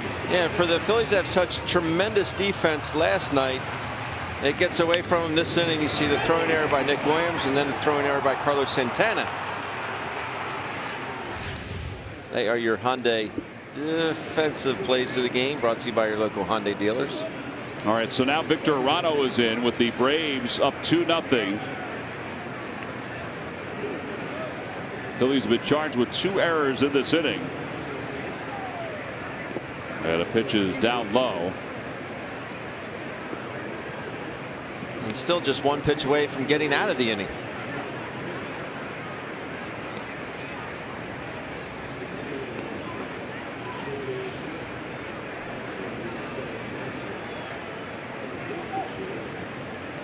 Tyler Flowers, he is a candidate for a double play. 1 ball, 1 strike. By the way, Ben, it was the Bondrowski family. Yes. Young Jordan who got the baseball from the ball girl. I was going to mention that before the inning unraveled.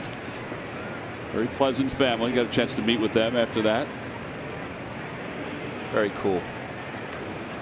Swing and a miss. 1-2. There's that good slider from Victor Arano.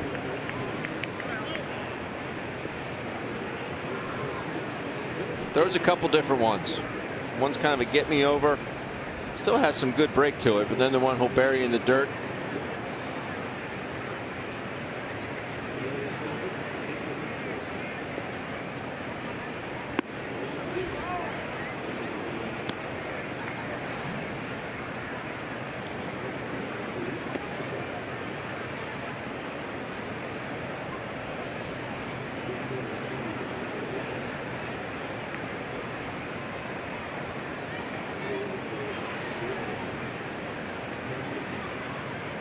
Check swing, foul ball, got a piece of Alfaro.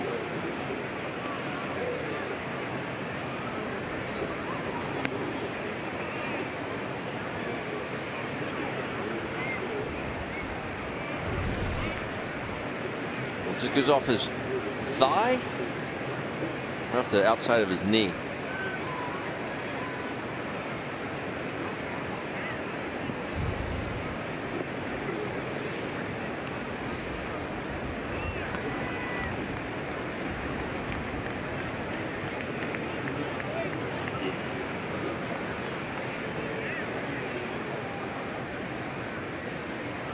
Two balls, two strikes. Runners on first and third. And a liner down the left field line. Foul. I would have smoked you, Tom. Did you see what I just did out in center field? That ball's coming a lot hotter. No way. Saying that, you got glasses on and kinds of stuff going on.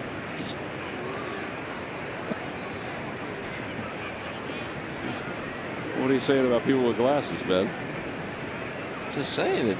You don't have that reaction time. Oh, I got it. And a strike three called. Flowers down looking. 2 outs. 10 strikeouts for Phil's pitching. And here comes Inciarte. There's P.J. Wheelahan's pitch cast. Yeah. All over the plate.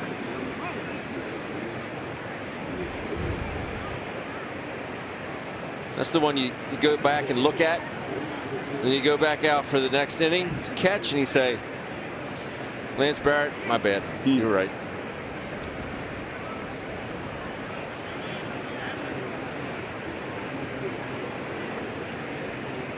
Inciarte is 1 for 2.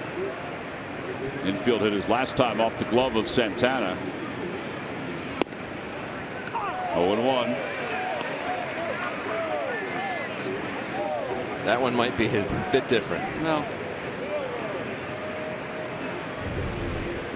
Pitch cast presented by P.J. Wheelahans is telling us it's right at the, well, it's out of the box. Is that box specific for Inciarte or for everywhere in general? Over to the right side. I'll get to that in a second. Cesar's up with it, throws him out. 4-3 on the putout. It's the same for everybody, Ben. It's lined up right where it needs to be. 1 run scores.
Last night, the Iron Pigs hosting Rochester, and the ball was flying in the valley. That's the first inning. Colin Calville, his 3rd home run of the season. Jump ahead to the 4th.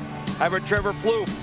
First of the year as that one clears the wall. Right behind him, Nick Rickles, 4th inning, his 3rd of the season for the Iron Pigs. And then in the 7th, the guy, well, he's been doing it all season, Mitch Walding, number 7 on the year. Straightaway center field. The Pigs won at 6-2. That is your minor league report. Citizens Bank, the official bank of the Phillies, guys. Phillies could use some long balls here tonight. I'm afraid to get someone on base first. It's a lot of solo Well, that's homers. true.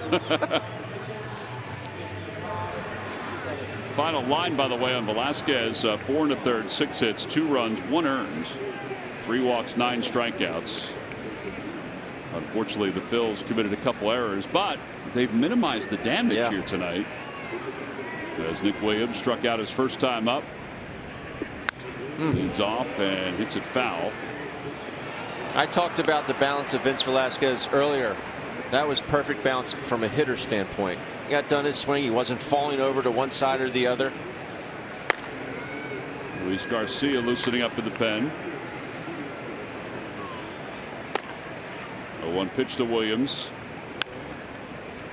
0-2. McCarthy is only at 51 pitches. He's only allowed 4 earned runs against the Phils in 20 innings.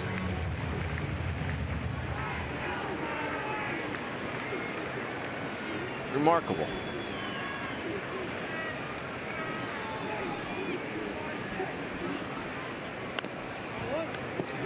See how far Tyler Flowers is set up right there? His right foot was on the outside black of the plate. He was in the complete right-handed batter's box.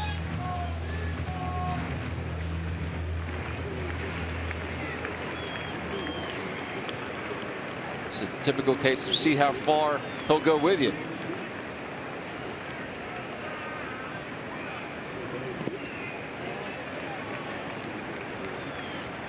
Look how far, look where his right foot is positioned.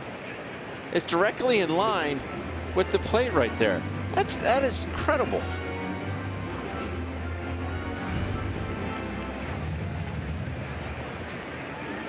He doesn't want his pitcher missing over the plate, huh? It's not.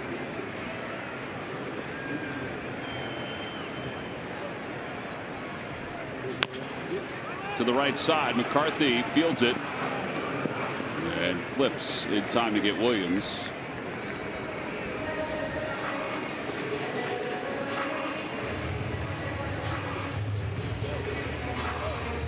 And now Maikel Franco.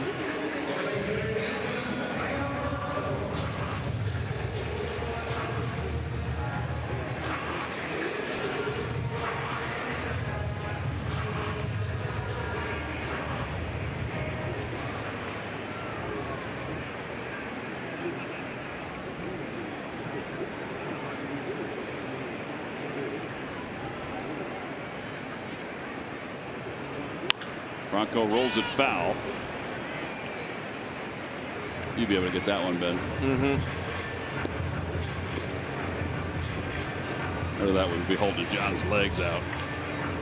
The wheelbarrow race.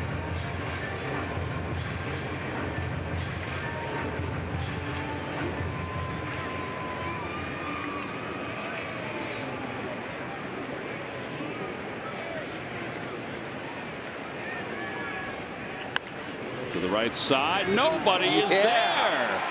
Boy, a faster runner might think about 2. Little spitter through the vacant hole.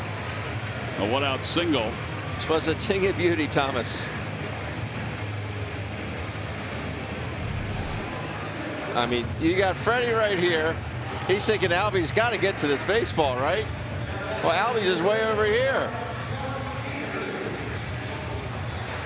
Breaks towards the bag. Yeah. The ball stops before it gets to Markakis. That's great.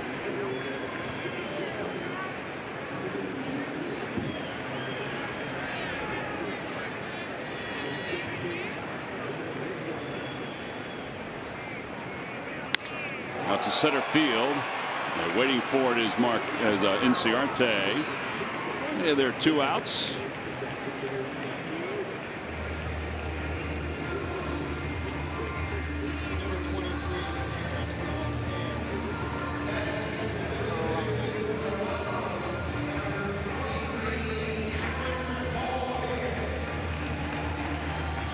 Aaron Altero will pinch hit.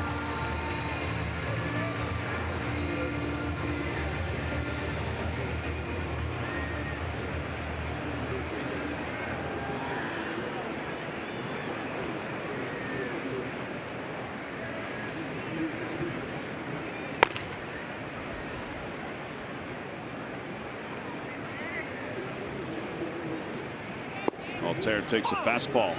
Aaron Altair provided a huge spark for the Phils last night. It's a backup slider off Carl, and you'd love to see that aggressiveness off the bench. The big one there for number 23.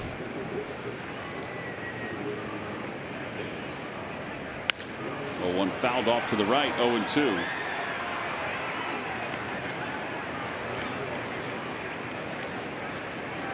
Phillies have homered in 16 consecutive games.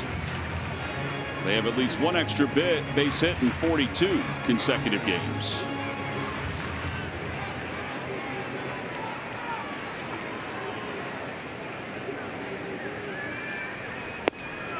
Outside, 1-2.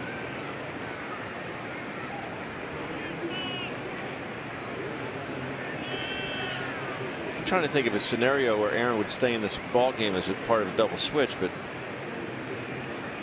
where they're at, the lineup.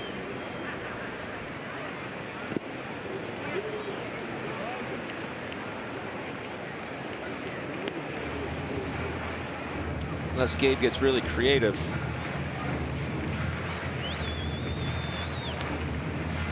It is only the 5th inning, you know, and that's the trouble with carrying 8 pitchers in the bullpen. You only have 4 guys off the bench.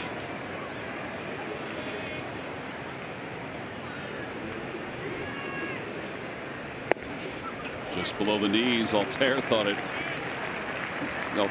might have been called a strike. It's 3-2.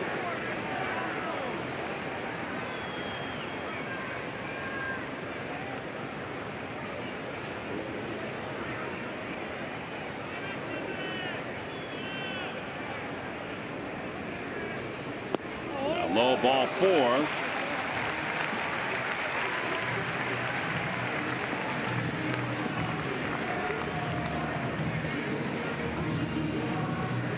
And here comes Cesar, who was 0 for 2.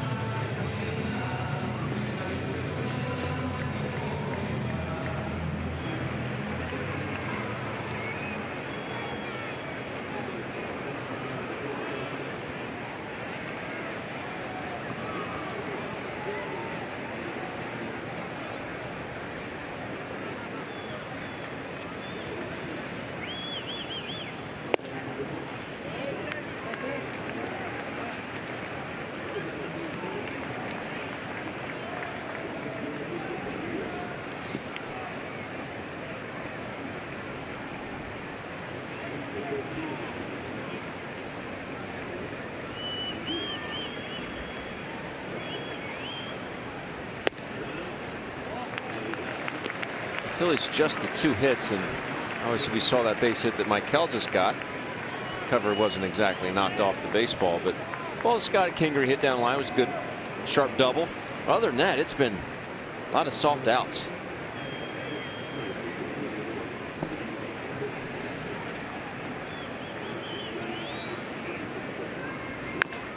Off the foot of Cesar, and it's 2-1.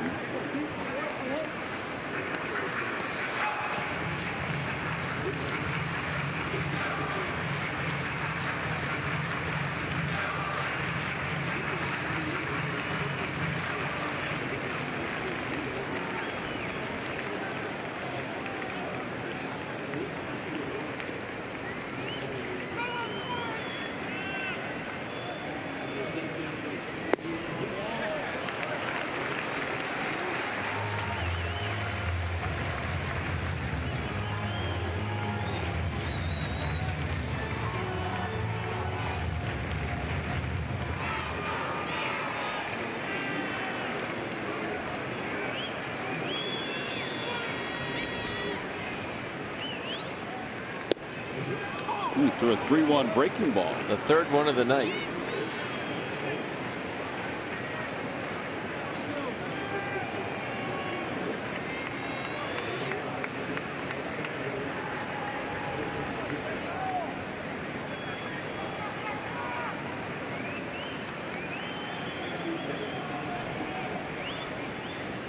Runners go. The ball hits sharply to right center field. One run will score. Going to third is Altair. He'll hold there. The Phillies are on the board. It's a 2-1 ball game. Cesar had been 1 for 13 against Brandon McCarthy before that hit. And he's on base now for 26 consecutive games. It's the longest active streak currently going in the National League. McCarthy comes back with the fastball at 94.6, and he shoots it into right field. He goes 3-1 hook, 3-2 fastball. Cesar ready for it.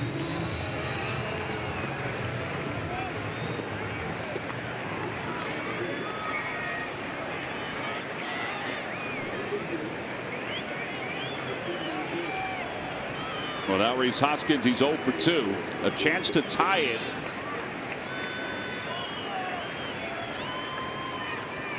And a curveball, and it's 0-1.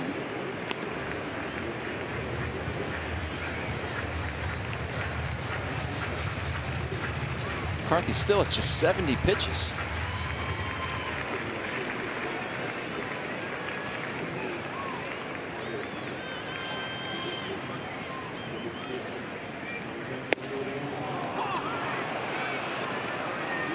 Oh, 2. Peter Moylan starts to warm up in the bullpen. Boy, he missed his spot on that one, didn't he? Good one to hit.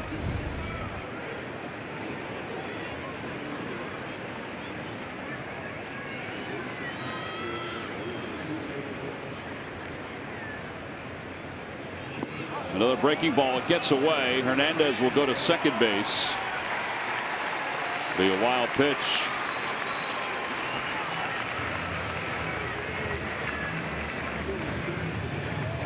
Well, now a base hit could give the Phillies the lead.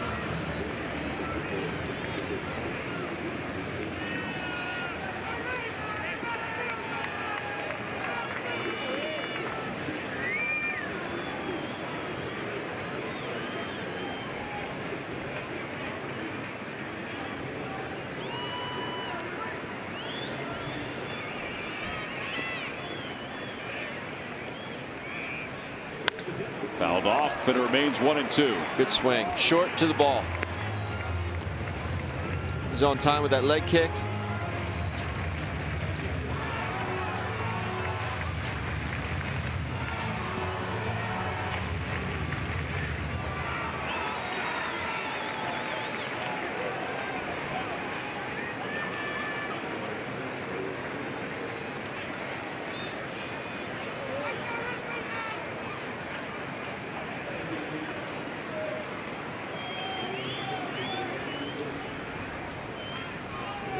Swing and a miss. Down on strikes with 2 runners in scoring position, but the Phillies do score a run. They draw closer. They lead 2. We'll head to the 6th. 2-1 Braves.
The week is filling in many different areas during the first 2 months of the season.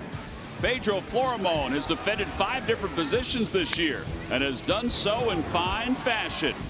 At the plate, his average has hovered around 300 for the month of May, including his first 2 home runs since 2013. Yep, and even when Gabe Kapler needed him to step onto the mound, he was ready to fire on more than one occasion, saving the bullpen, helping his team. And it's brought to you by Independence Blue Cross. Live fearless. Well, the Fanatic has lost control of the Galapagos gang in between innings. Well, that looks even weirder on TV, doesn't it? It does. Yeah, he's bouncing on his head.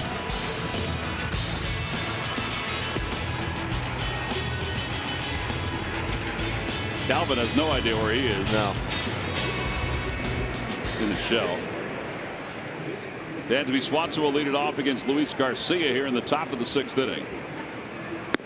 And a first pitch upstairs. Luis 2-1 with a 3.50 ERA. Phillies have used Velasquez, who struck out 9 over 4 1/3. Then Arano, who went 2/3.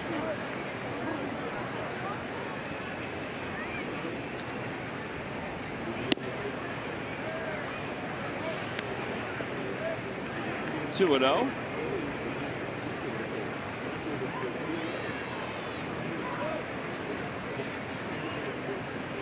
That little guy, Ben. Not scared at all of Matt's big camera. Nope. Maybe if you brought the Fanatic over, it might be a different story. Fouled off to the right, 2-1.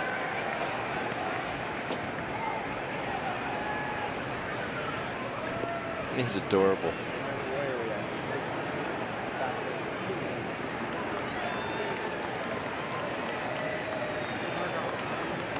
He's like, that's just a big camera. Mom takes a lot of photos of me.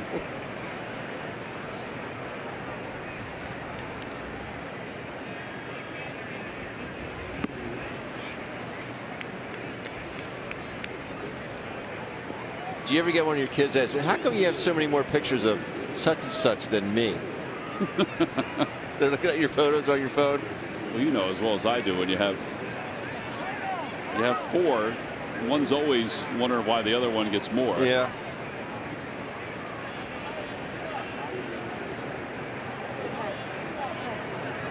He'll tell all his buddies about the ball game he went to last night. Yep.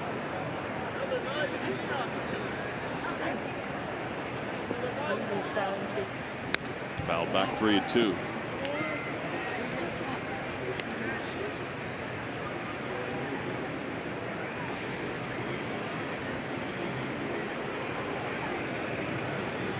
Ryan Flaherty waits on deck.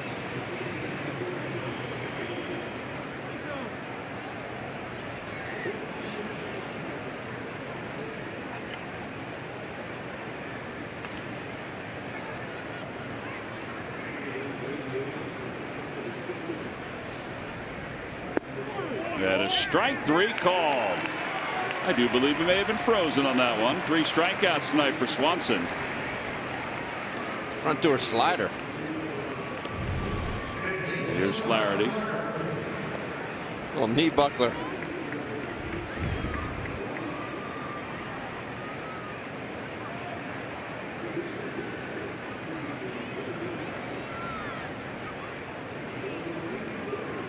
Here's Ryan Flaherty.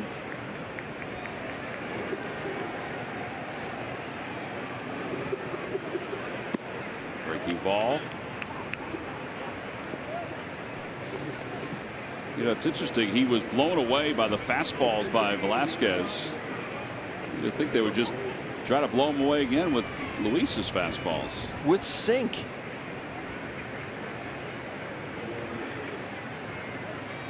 There you go.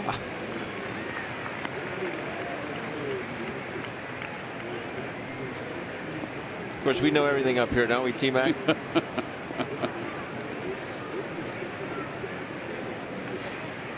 Well, not really.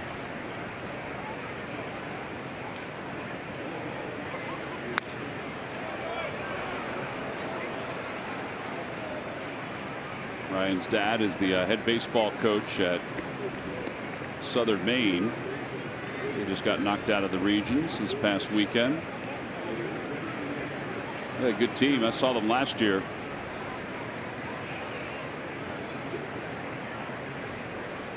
One ball and 2 strikes. Bouncer foul. Ryan played his college ball at Vanderbilt.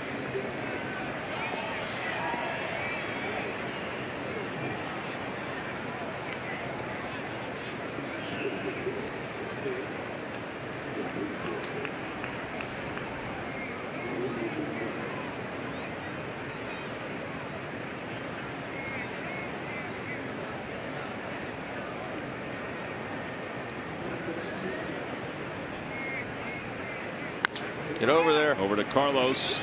He's got it. He'll take it to the bag. 3 unassisted, 2 outs. And Brandon McCarthy's coming up. Time now for the Ram Truck Stump the Fans Trivia Quiz answer. Ben, who has the highest fielding percentage for a rookie shortstop in Atlanta Braves history? Well, the first one that came to mind was Rafael Furcal. Rafael Furcal And is I had it written incorrect. down, and I asked you, and you were very generous, and you said it's not right. So I'm going to go with Yunel Escobar. Yunel Escobar is incorrect. I want you to read off some of the names you had written down, because the one guy definitively you would have thought was the guy was Andrelton Simmons. Yeah, I had Andrelton Simmons. Yeah. I had Rafael Furcal. I had Jeff Blauza, and then Yunel Escobar. Brandon McCarthy, 3rd batter of the inning. Dansby Swanson was the leadoff hitter. He struck out looking. And then Flaherty grounded out to first.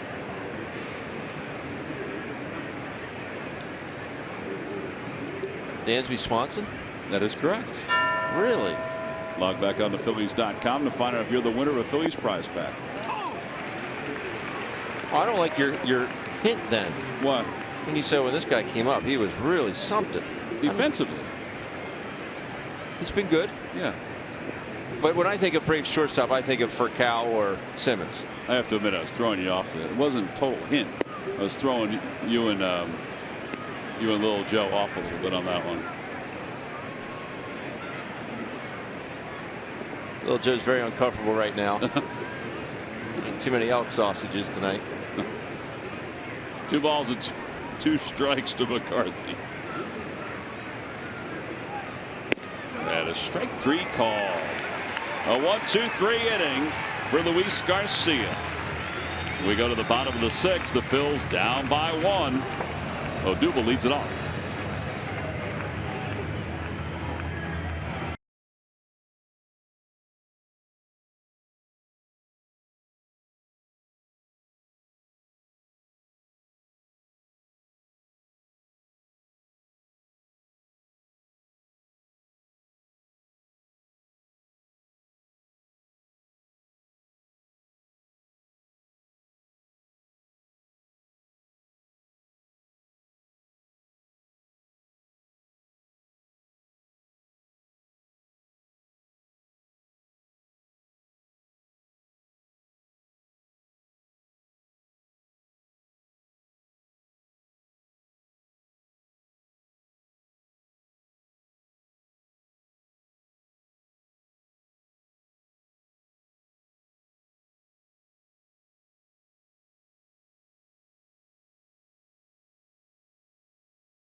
Nissan. Shop ChooseNissan.com. And by WB Mason. Who but WB Mason for fast, free delivery? Nobody does it better. And a nice cool night here at Citizens Bank Park. Phils and the Braves go to the bottom of the 6th inning. Brandon McCarthy still out there for Atlanta with a 1-run lead to work with. He showed a little crack in the 5th inning. Little chip in the armor. Maybe the Phillies can crack him open a little bit more. But still, 74 pitches. That's incredible. And very efficient. Yeah, the Braves are going to utilize not a reliever tomorrow, but a guy that's listed in their bullpen to finish up this series. So they still have an extra arm in their pen. Sam Freeman's warming up in the pen. Luis Guajardo will start tomorrow.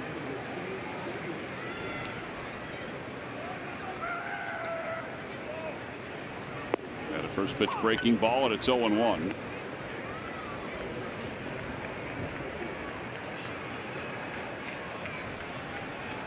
Odubel is 0 for 2. He is struck out, and he is fly to center.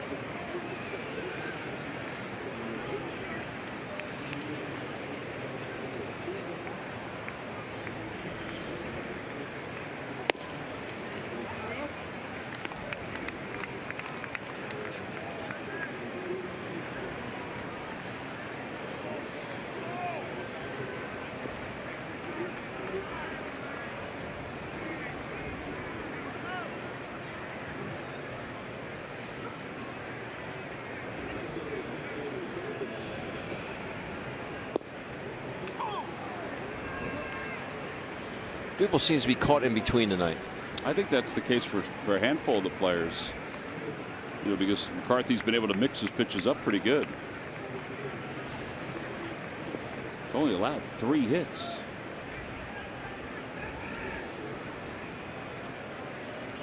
Two hit hard and another one that had a 0% hit probability. Is that what it said? Last time I looked, it did. I didn't know if they adjusted it. That one's into foul territory on the third base side. Flaherty is over, and it's out of play.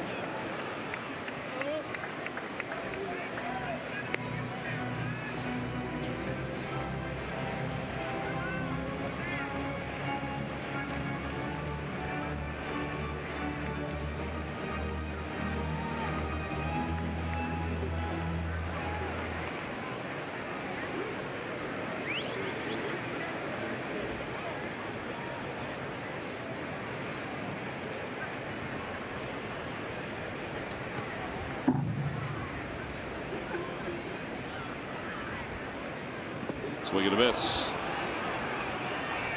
And they'll throw Odubel out. A strikeout, put out goes 2-3. Let's check in with Greg Murphy. Murph. All right, thanks, Tom. Time for our Coors Banquet timeless moment. May 22nd, 2002, the A's sent outfielder Jeremy Giambi to the Phillies in exchange for John Mabry. Now, Giambi becomes the first player in Major League history to hit 8 home runs in each league before the All-Star break. He finished with 20 that year. He also combined with his brother Jason to hit 61 total, setting the record for homers by brothers in the same season, topping what the DiMaggios did back in 1937. May 22nd, 2002. That is our Coors Banquet timeless moment. Kind of forgot about that one. Topping the DiMaggios.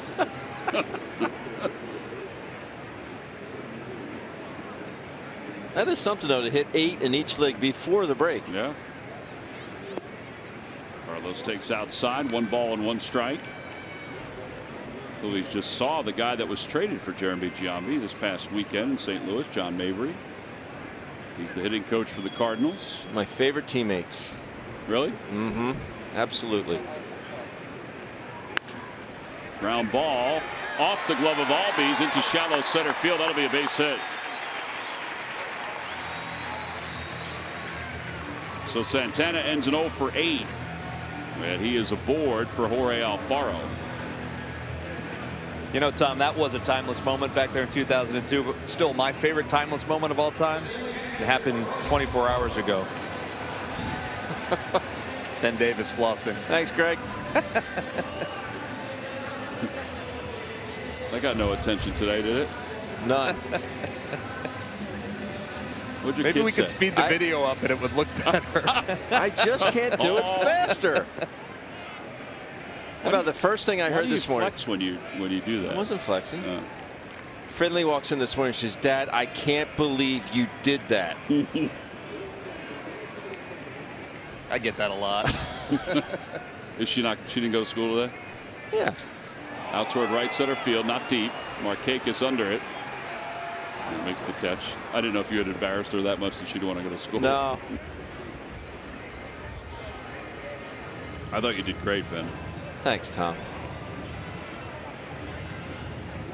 There goes Brian Snitker. Yeah, that'll be it for Brandon McCarthy. They'll go to Freeman to face Nick Williams. It's a heck of a job by Brandon McCarthy. Yeah. He'll leave with a 2-1 lead, responsible for the runner over at first base. Well, this is his 4th outing against the Phils, and all 4 he has had command.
The Blue Jays are here for the weekend series.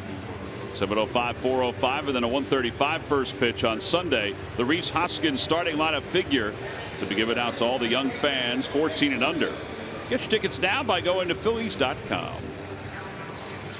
Phillies have gotten into the bullpen of the Braves. Sam Freeman will take over.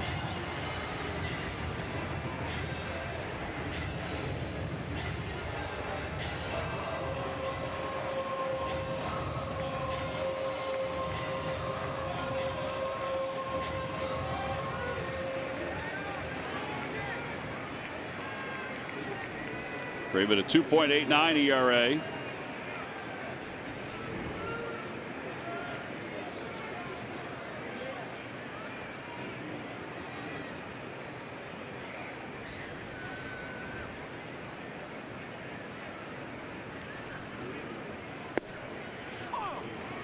First pitch, a fastball to Williams, and it's 0-1. Abraham Ramos, Adam Morgan, both warming up in the bullpen for the Phillies, with Carlos Santana at first.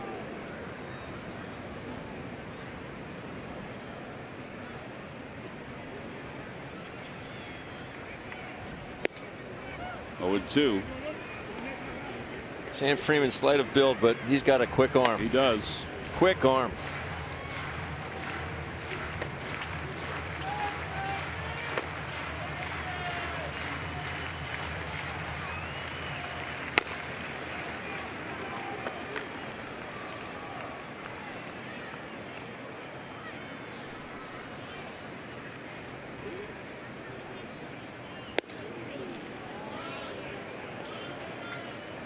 If you're the home plate umpire, you're looking at Flowers, you're thinking, I'm not going to call it out there. No. If he sets up that far off the plate.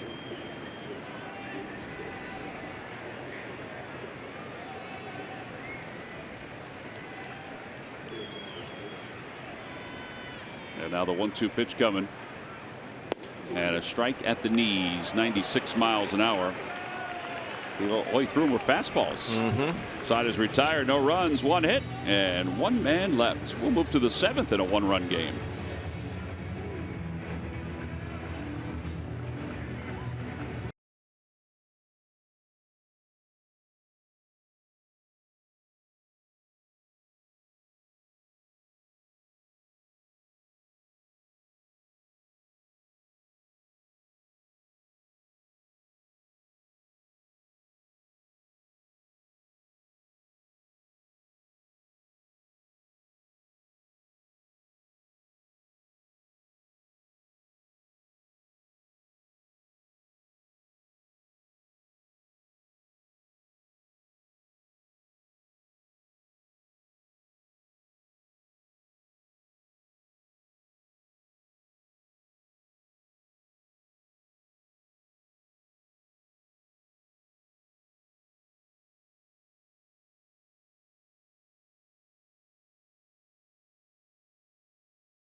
Time now for your Delaware Valley Honda dealers game summary. It's a 2-1 ball game as we go to the top of the 7th inning. Brandon McCarthy 5 2/3, 5 strikeouts. He's out. Vince Velasquez 4 1/3, 9 strikeouts. So this will be a bullpen game with McCarthy on the winning side right now, as Luis Garcia will continue here in the 7th. Ozzie Albies, he scored 2 runs tonight. Shows bunt. Garcia thought that may have been a strike. I thought it was too. I mean, Jorge did jump up. 1 ball and no strikes.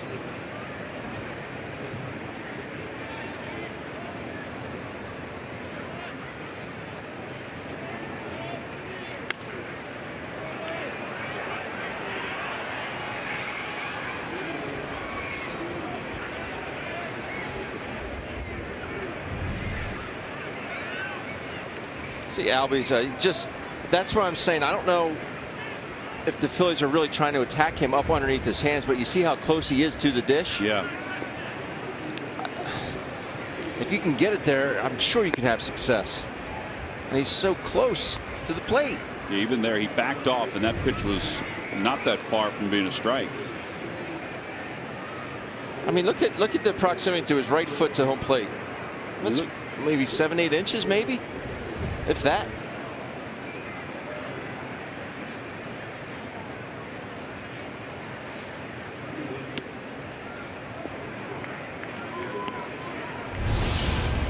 Toyota turning point. We go back to the 3rd inning in a scoreless game. And first pitch hook here by Vince Velasquez.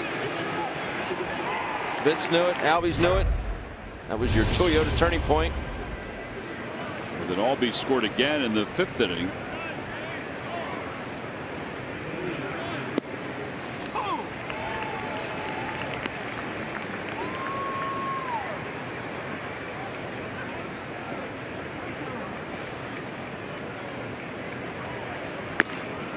Winkler warming up in the bullpen.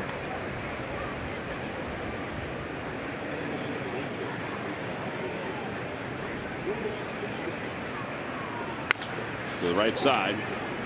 And Cesar is up with it quickly. It's like hitting a bowling ball with sink on it.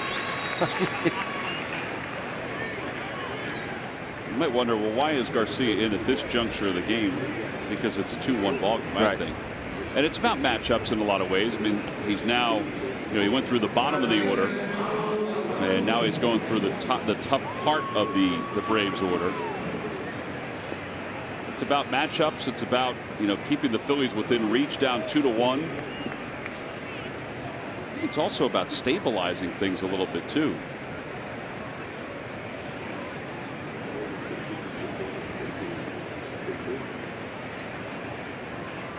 Breaking ball, 0-1.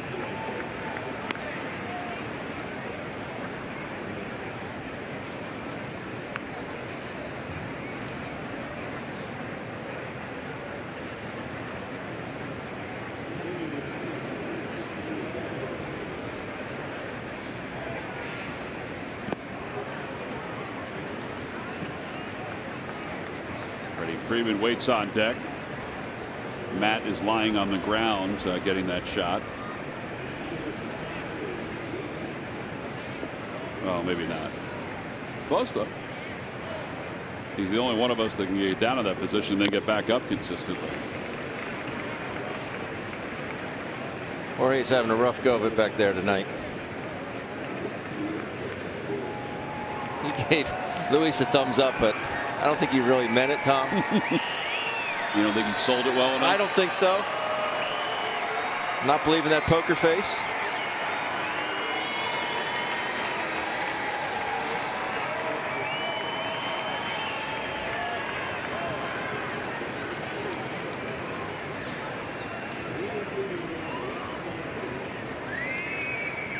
One ball, 2 strikes.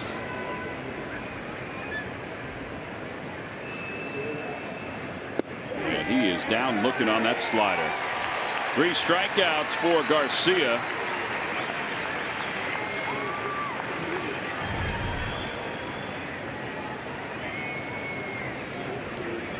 Another one on inside corner.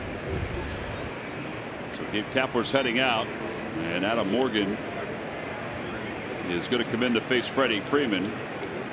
This is what Freeman thought last night, but instead Sir Anthony stayed in the ball game. So pitching change here in the top of the 7th inning. The Braves on top 2-1 as Luis Garcia faced 5. He retired all 5.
Hoskins and Scott Kingery along with the Bull, Greg Lazinski, and the Philly Fanatic on a Phillies vacations trip to paradise. An unforgettable 5-night vacation to the Bahamas. The trip includes luxury accommodations at the Sandals Royal Bahamian Spa Resort, gourmet meals, unlimited food, and premium spirits, and much more. Space is limited, so act quickly. Go to Phillies.com/Phillies Vacations. Or call 1-877-833-7326 to book your trip.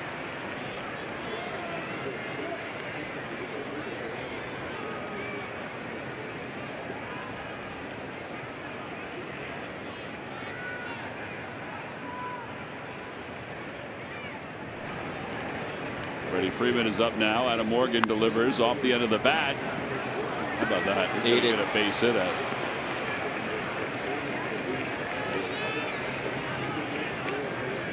It's going to have a smiley face in it.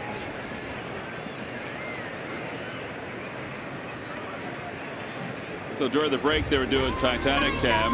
Fans were buying into it pretty well. Look, he was disappointed. Now he's on, celebrating. There was somebody else that was interested in doing it too.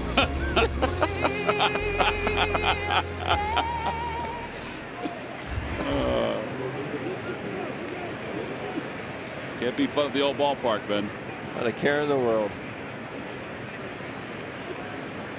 Markakis has singled, he's walked, and then a fielder's choice his last time up.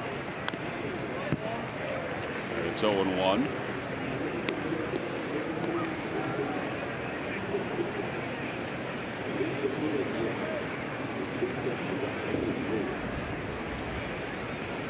Tommy Hunter warming up in the bullpen for the Phillies.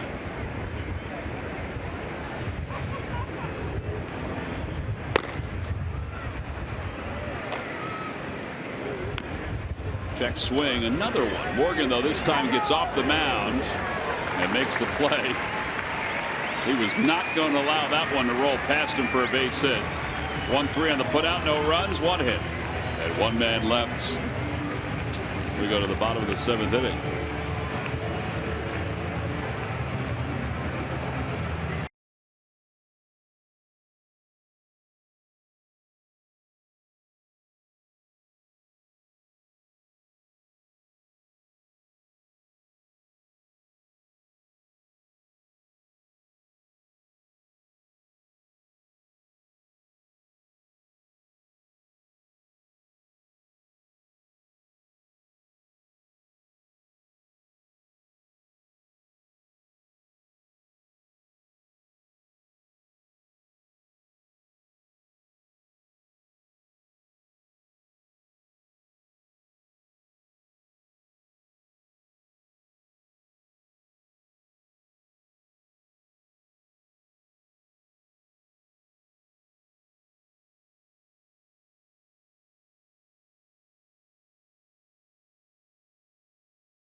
As compared to individual game tickets. Plus, you get a chance to have flexible ticket exchange and a donation program and exclusive season ticket holder events.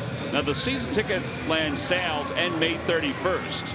Call 215-463-5000 for more information. Bottom of the 7th inning, the Phillies trail at 2-1. Dan Winkler will take over for Atlanta.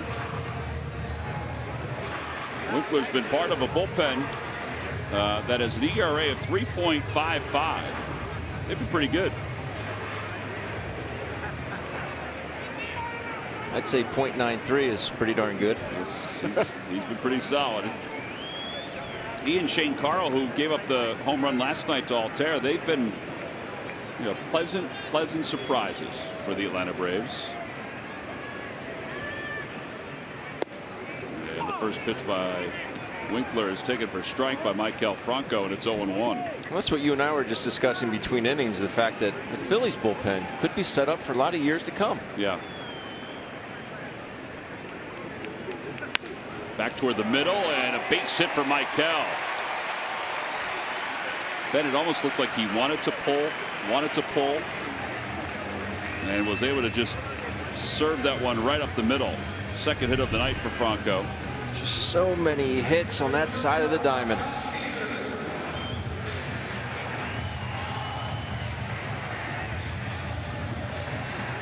Keep those hands back.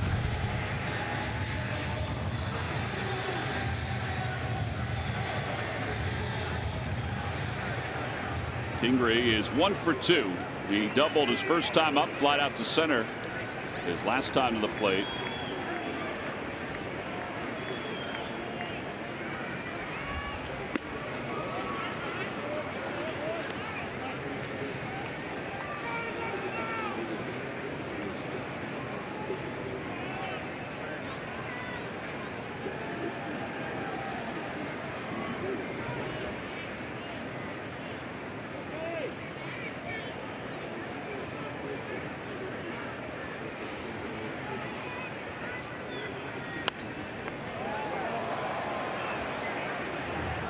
It looked like a concerted effort to try and shoot that hole between first and second.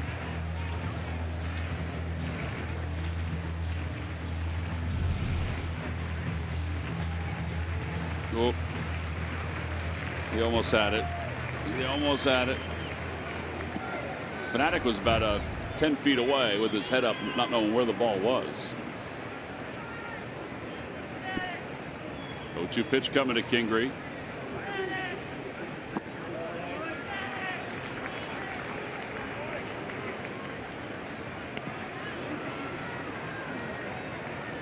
There he is.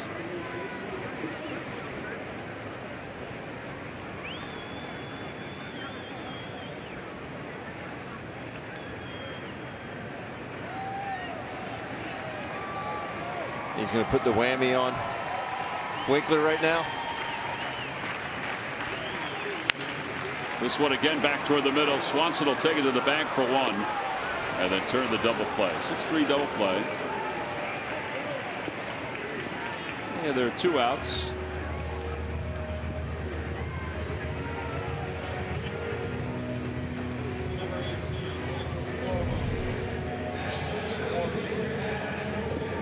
It's the fastball on the outside half. Swanson gets to it. Good footwork. Fires a strike on to Freeman. Floorbone will be the pitch hitter.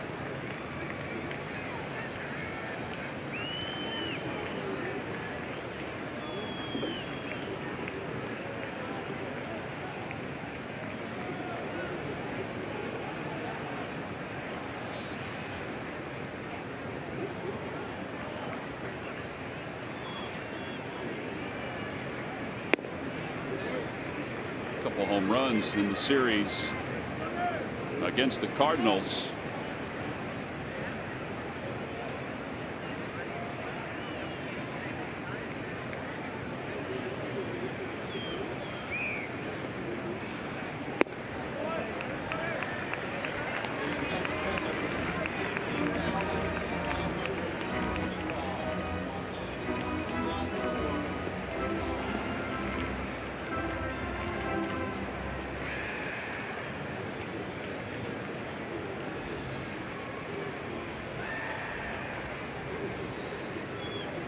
Two balls and no strikes. And now 3-0.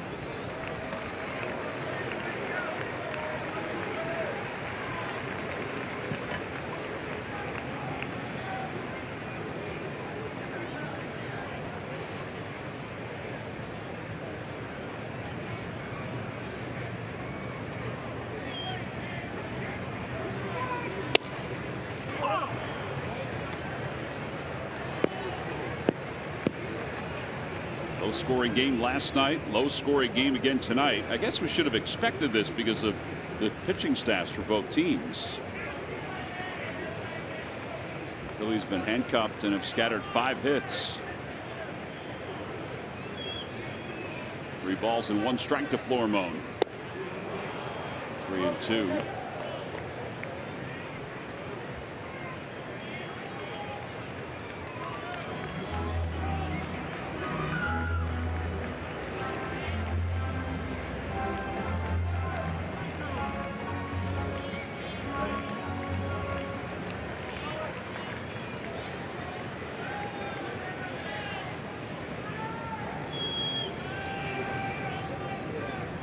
Got him. Ball cut right inside. And no runs, 1 hit. And nobody left here in the 7th. We'll go to the 8th inning. It's 2-1. Atlanta is on top.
Brought to you by your Delaware Valley Honda dealers. Hurry to your local Del Val Honda dealer. Visit DelValHondaDealers.com.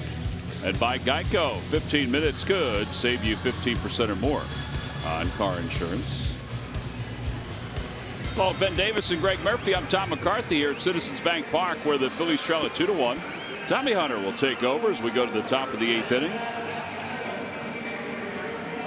Tommy 1-0 with an ERA of 4.66.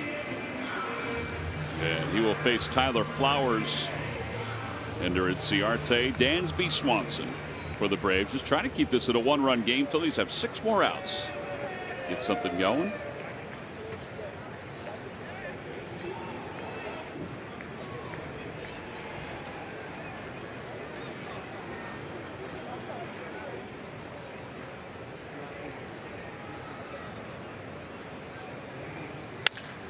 Line drive base hit it to right center field. It's cut off by Williams. They'll hold Flowers to a single. So a leadoff single here in the 8th inning, and here's Ender Inciarte.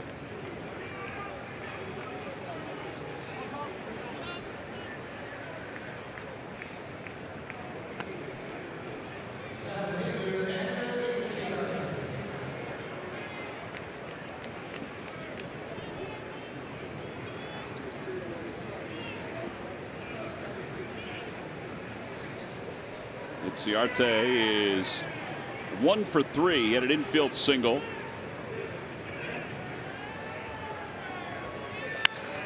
Down the left field line out of play, 0-1.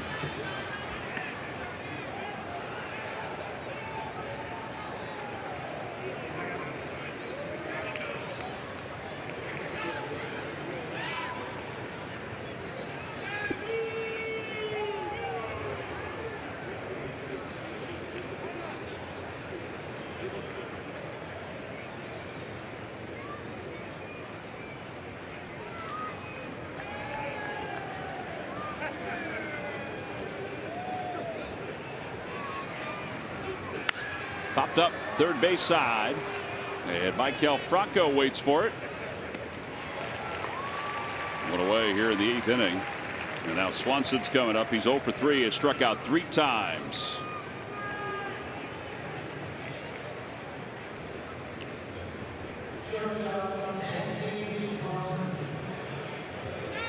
If I'm not mistaken, all the pitches he struck out. No, he had one caught looking. Right. That was a backup slider, but the other 2 were pitches in the dirt.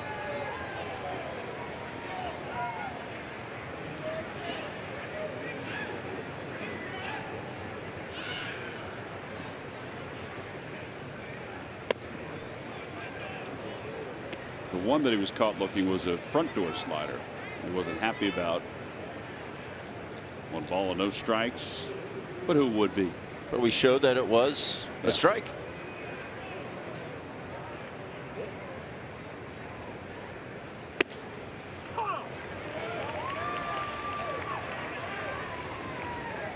he like any pitch that's called a strike? You know the youth of today, Ben.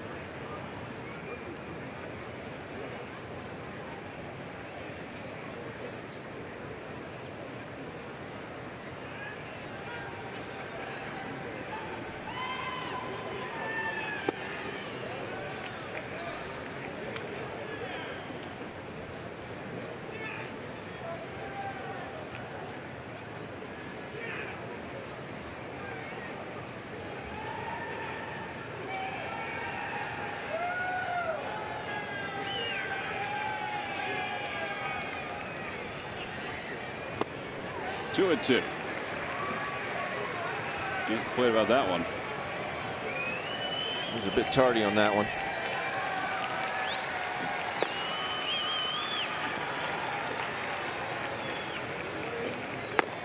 So DeBry. Ramos starts to warm.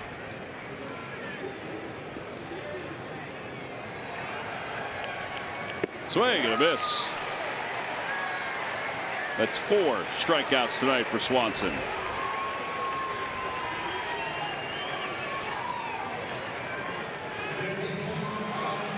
That's a tough night. There's a fastball by him on the 2-1, then comes back. The curveball.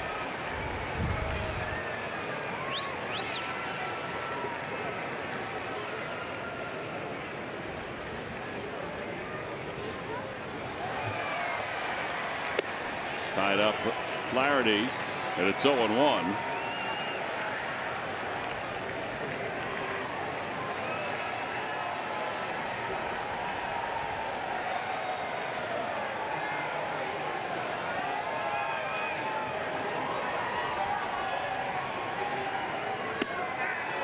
Two.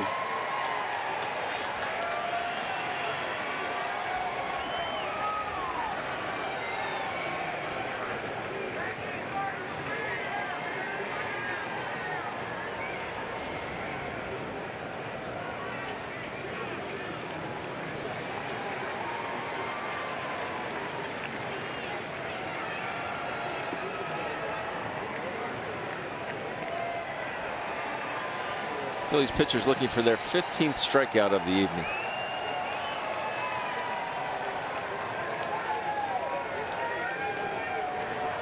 Started with Velasquez, who had 9. It is only a 2-1 game.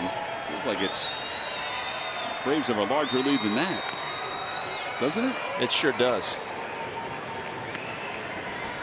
And I think that's because Phillies just haven't really hit the ball hard tonight.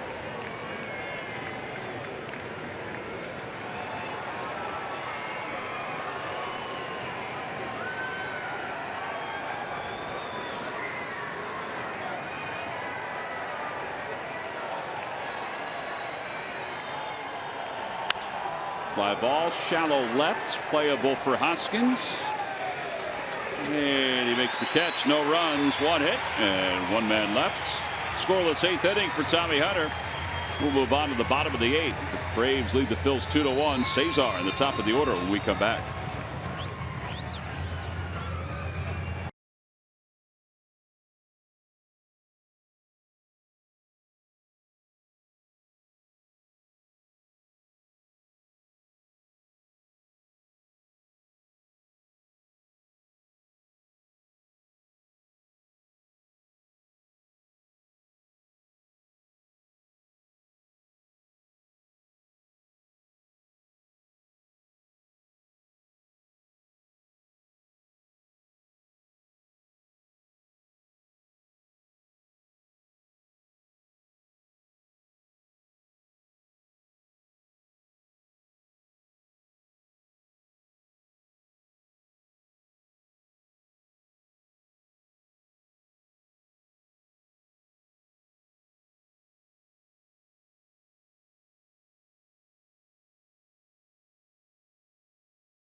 ball game. Michael Barkan, Tommy Green, Corey Seidman are standing by. They're going to chat about tonight's game against the Braves, the struggles by the Phils offense to get more than the 1 run so far. 9 strikeouts for Velasquez. They'll talk about that as well. Again, that's all coming up on Cure Auto Insurance presents Phillies Post-Game Live. We'll even touch on Rhys Hoskins and his struggles of late. A.J. Minter will take over for the Braves. Johan Camargo will take over at third base.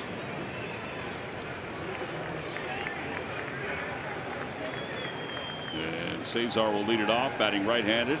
1 for 3 tonight with an RBI from the left side of the plate. He bunts foul.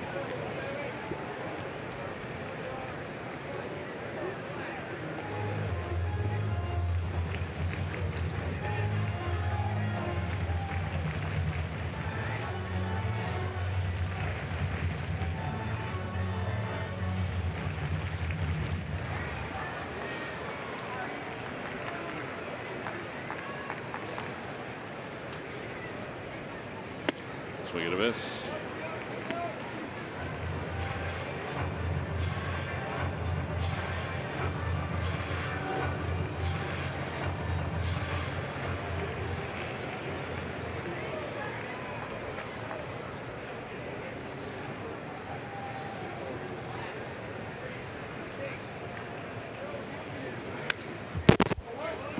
Miles an hour on that fastball.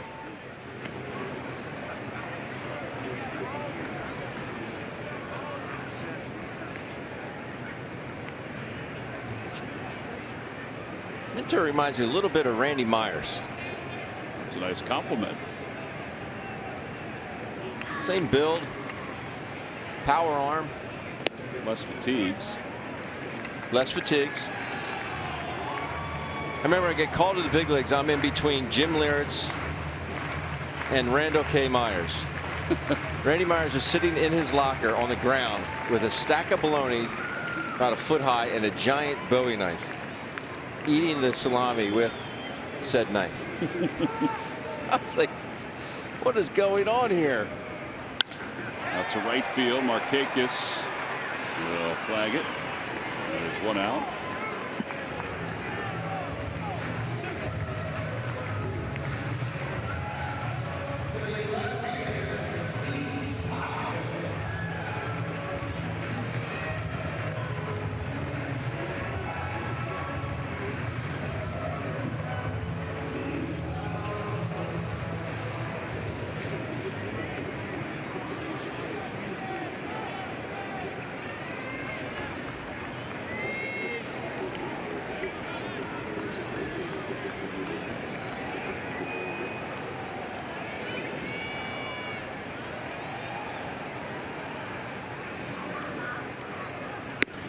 Upstairs, and it's 1 ball and no strikes.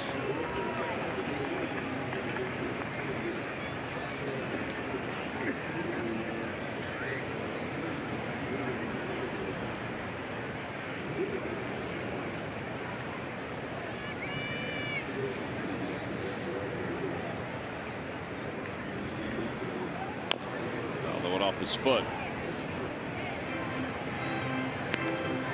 It's not going to feel good. No.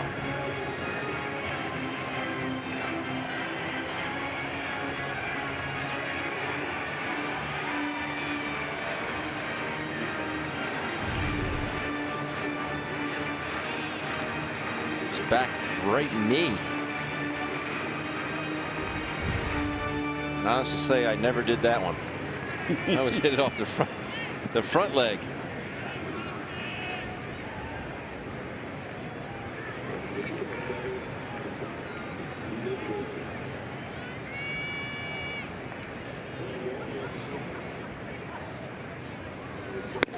Swing and a miss. 1-2.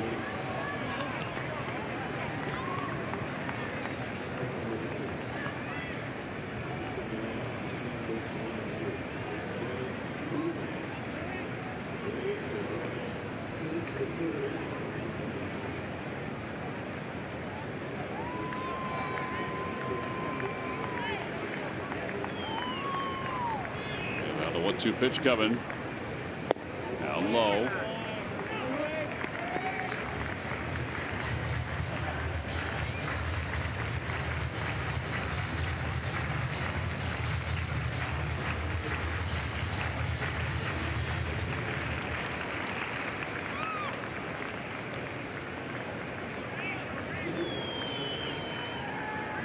2 balls, 2 strikes.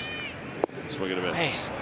That was wicked. That is nasty. It's fastball cutter, but sometimes he'll get around that cutter, act more like a slider, and that's what you just saw. Yeah. So 2 outs here in the 8th inning. Whew. That is filthy. That's a chaser. And he's rushing up there at 98, then he drops at 93 on you with that kind of movement.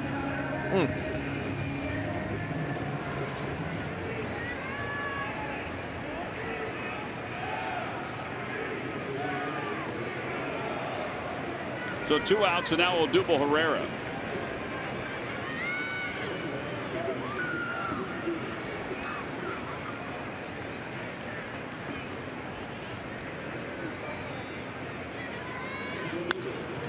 Odubel got a pretty good swing on him there. He was on time.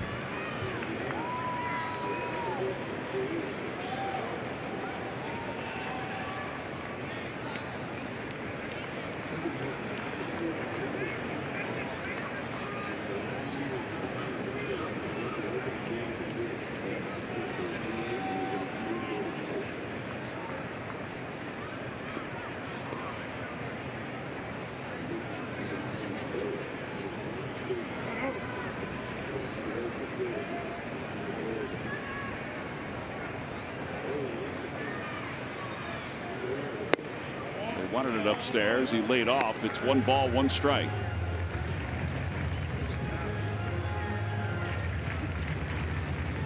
Miami leads the Mets 5-1. That game's in the bottom of the 9th inning up in New York. San Diego and Washington are tied at 1. That game's in the bottom of the 9th. Braves lead the Phillies by a half game in the division. Lead it 2-1 here in the 8th inning. Outside. Thank you, Odubel. 2-1. I'll let you know.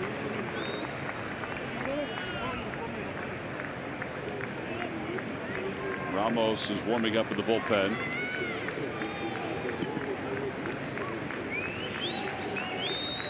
Just to eavesdrop, it almost sounded like Odubel said, "I called it for me." You never know what that man's thinking.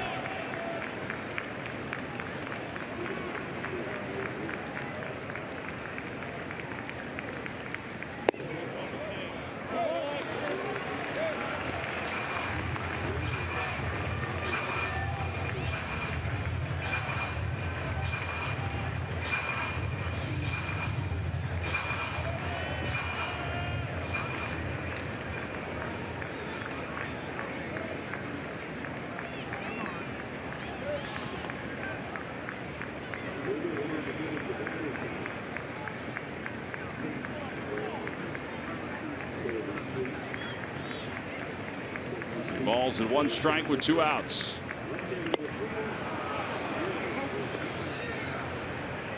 It's that cutter slash slider. Odubel gearing up for the 98-99.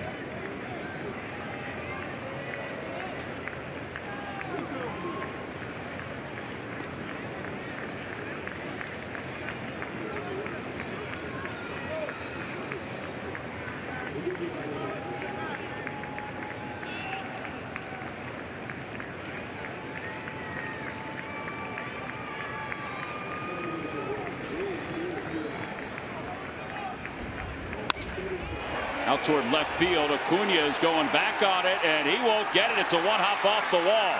Odubel hustling towards second. The throw is way offline. It's a double. 10th double of the year. And again, the tying run is aboard. Advantage of using the entire field. The fastball away. How about the arm strength of Acuna?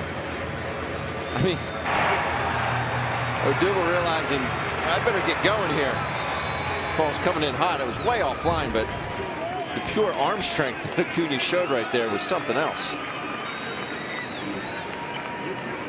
And now a visit out to the mound with Minter and Carlos Santana up at the plate.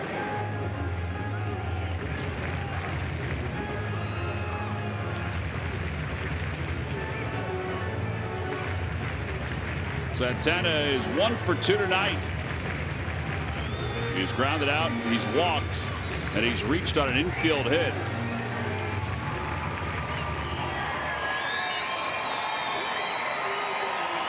You saw the arm by Acuna, so you keep that in mind if there's a base hit to left field. Mandatory, you get a good secondary here. At this stage of the ball game, I doubt Dusty Watkins going to stop Odubel here. Great.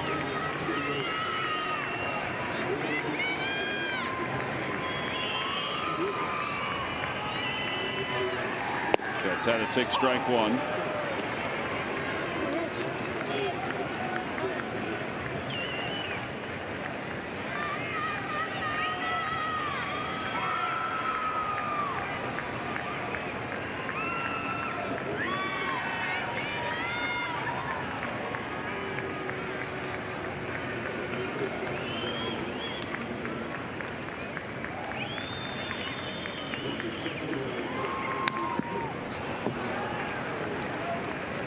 Ball got a piece.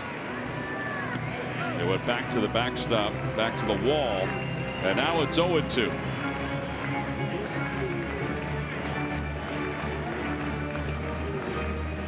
Carlos's 29 RBIs are second to Herrera for the team lead. Tied with Maikel Franco.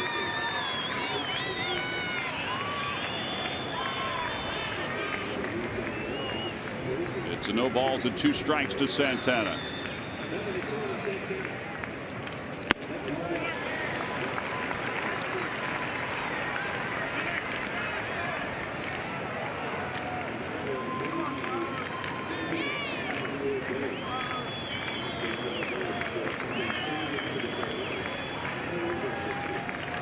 May try and back foot that slider cutter here to Carlos.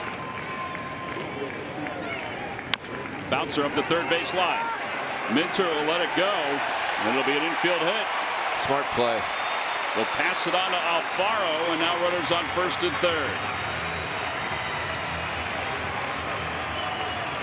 Smart play by Minter. Obviously, you're in the heat of the battle. You want to get it and fire it to first, even get Santana, but I'm not thinking a whole lot of good's going to come out of that. We might airmail it. Yeah, send it down the right field line.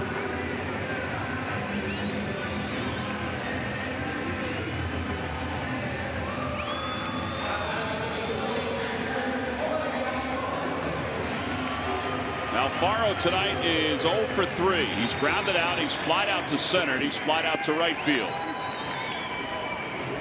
The Phillies 2 for 5 with runners in scoring position in tonight's ball game after that swinging bunt by Carlos Santana. Now the runners lead off. Minter is all ready to go, and the pitch out towards center field. Inciarte is under it, and that will do it for the Phillies here in the 8th inning. They leave a couple, no runs, 2 hits, and 2 men left. On to the 9th inning in a 2-1 ball game.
Those are the standings, the current standings. Washington is just one, so Washington jumps over the Mets, who lost 5-1 to the Marlins. So Washington 2.5 out. The Phillies a half game out. The Marlins at 11 games back. Phillies have one more at bat. They're down by 1. And Adebayo Ramos will start things off here in the top of the 9th inning against Johan Camargo. Ramos a 1.02 ERA.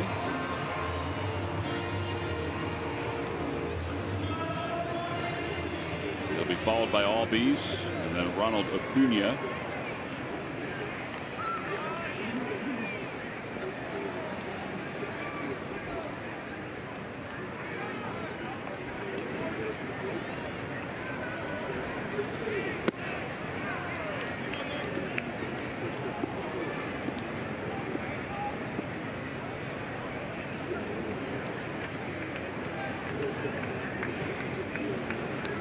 Camargo overall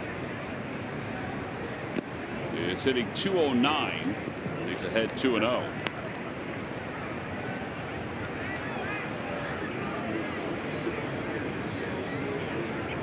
Lourdes Vizcaíno.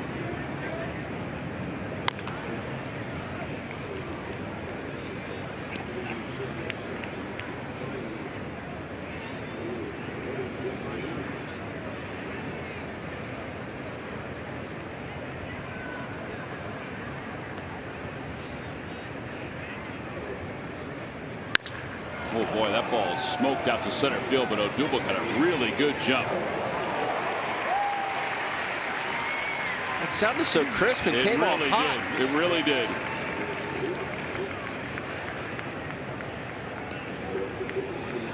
So one out. Here's Albies. Albies has scored both runs for the Braves tonight. Albies homered in the 3rd inning and then walked and scored in the 5th inning. 2 runs have scored for the Braves. One's been earned, one's unearned.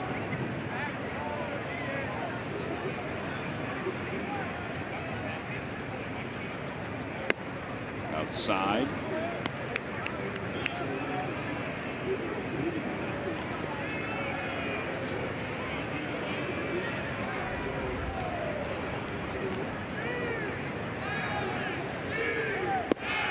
On the outside corner, 1 ball, 1 strike.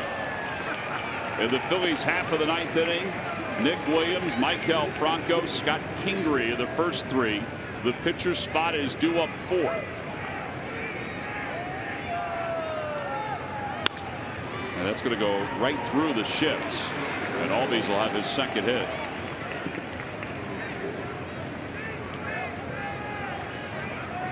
And Acuna, who is 1 for 4.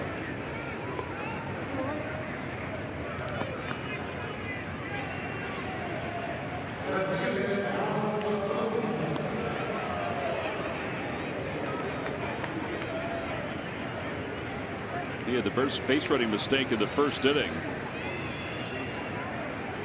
And that ball goes off the glove of Alfaro and back to the brick wall.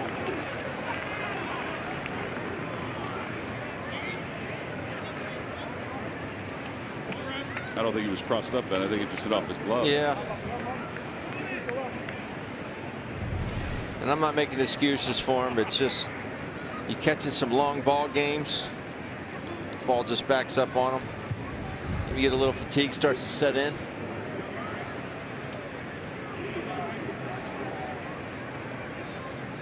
That pass ball, by the way, is the 3rd of the year. Charge to Alfaro.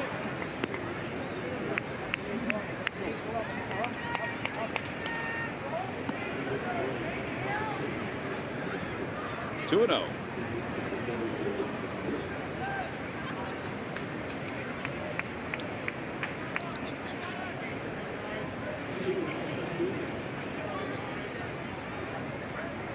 Good pitch. Oh, so far off his swing pattern.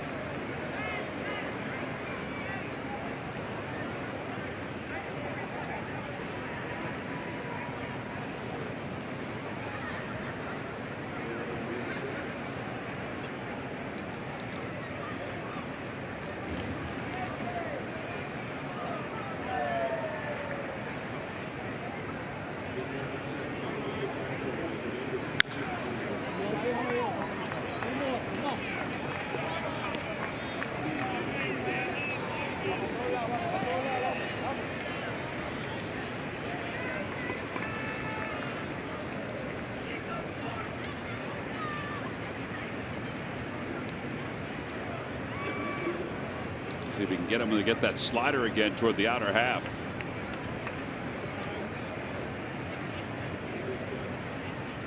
That's where Alfaro's creeping. This is bread and butter. Laid off this time.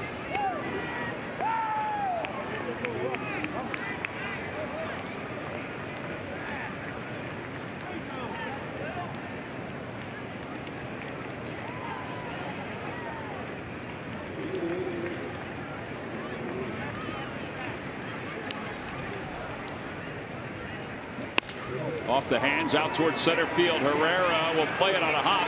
Rounding third, heading for home is Albies. The throw to the plate cut off. And it's an RBI single. And an extra run for the Braves. Albies has scored all 3 runs tonight. It's a 3-1 ball game. He's a one-man wrecking crew.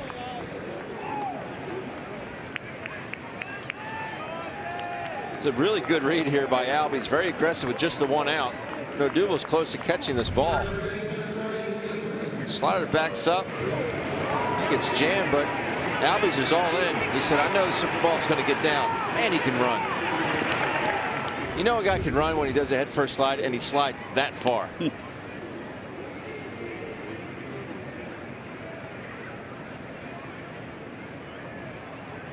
I think he'll be a thorn in the Phillies side for years to come. He's a good player. And he's young.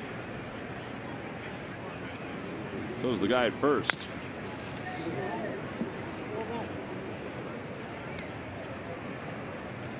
He goes into the slide.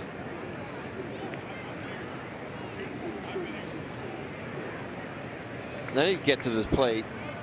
And then he's a whole body length past the plate.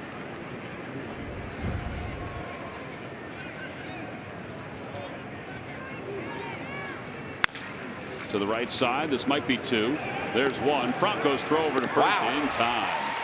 4-5-3 double play.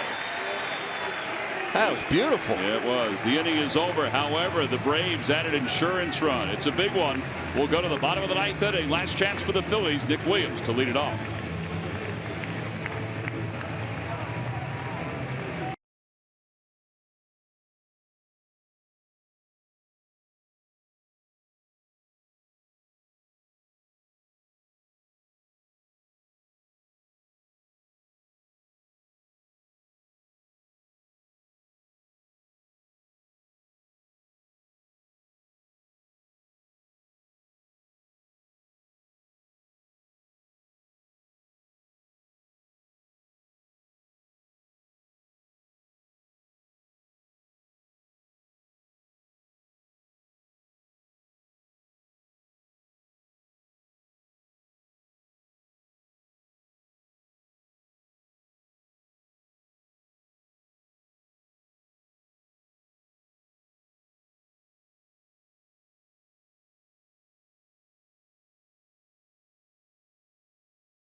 Go back to the 3rd inning. Albies. First pitch curveball here off Vince Velasquez. Put the Braves up 1-0 at the time. And as you said, T-Mac, he accounted for all 3 runs. Here on the little squiver here by Nick Markakis, throwing error by Carlos Santana. Head first slide. And then here in the 9th. Well, I'm not showing that one, but there are your WB Mason deliveries of the game. Enough is enough, Ben. Yeah. Yep, Albies career high in runs scored with 3. 3 runs on 10 hits for the Braves. I mean, are there situations where they could have had a lot more runs? Well, yeah, runners in scoring position was a huge one. But they've still had enough to quiet the Phillies offense. Vizcaino looking for his 9th save. An ERA of 2.61. He has blown a couple. Let's see if he can blow another one here. Don't threaten me with a good time. They say he's not throwing his splits as often as we saw earlier this year. We'll see if that changes the way this, the outcome of this inning goes, or how he looks. Nick Williams will lead things off. It'll be Williams, then Franco. He swings at the first pitch and fouls it back. Wow, it's coming in hot. Yes, it was. Now you might say you're down a couple runs. Why are you swinging at that first pitch? Against someone like Vizcaíno, if he gets ahead of you, he knows how to put you away. As a lot of closers do. But he's got 2 pitches that he literally can strike you out with. So if you see the first straight one you can find, have at it. That's what Nick did. 1 ball and 1 strike.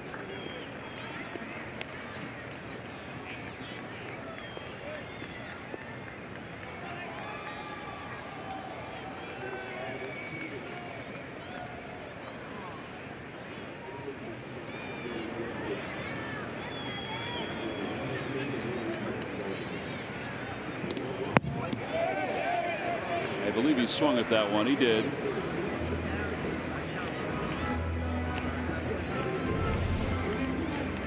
Oh, he went.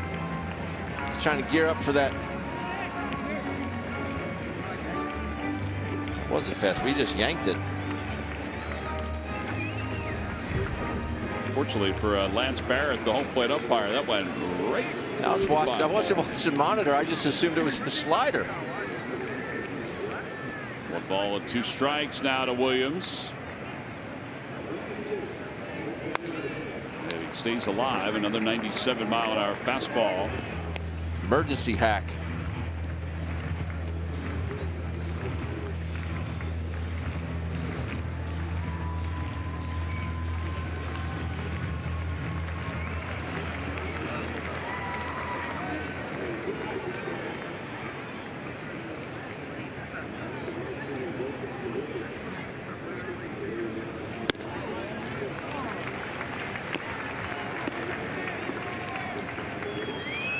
I think that slider sailed a little bit. Yeah, he just fell off the left side of the mound. His arm dragged. And if I'm Nick, I'm eliminating that pitch. Doesn't mean he won't throw it, but I got to eliminate it. Well, he gets a fastball again, and there's out number 1 here in the 9th inning.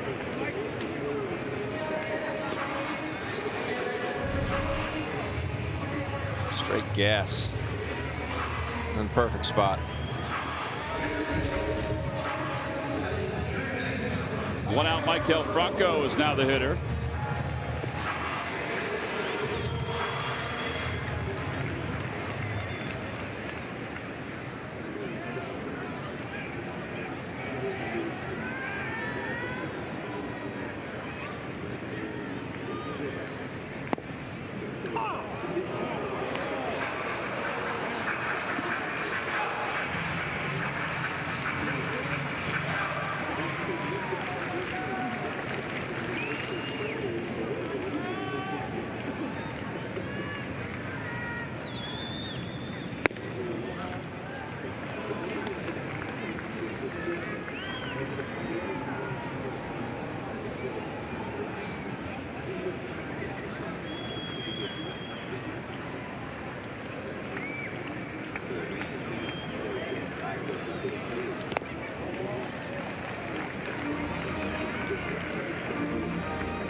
Tell you what, Tyler Flowers can play a little defense behind the plate.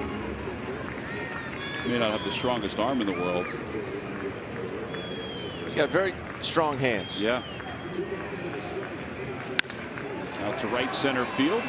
Playable for Markakis and 1 away.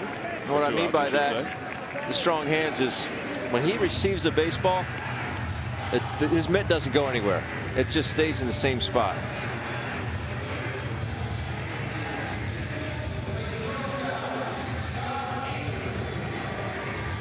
All right, the Phils are down to their final out. Here's Scott Kingery. Scotty is double tonight. He's flat out to center. He's grounded into a double play.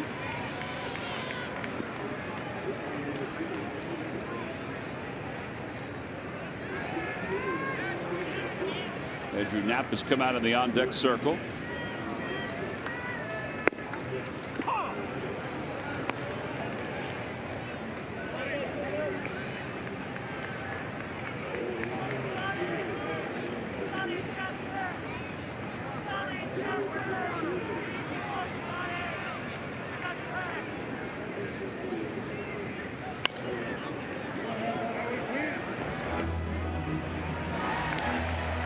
No balls and 2 strikes.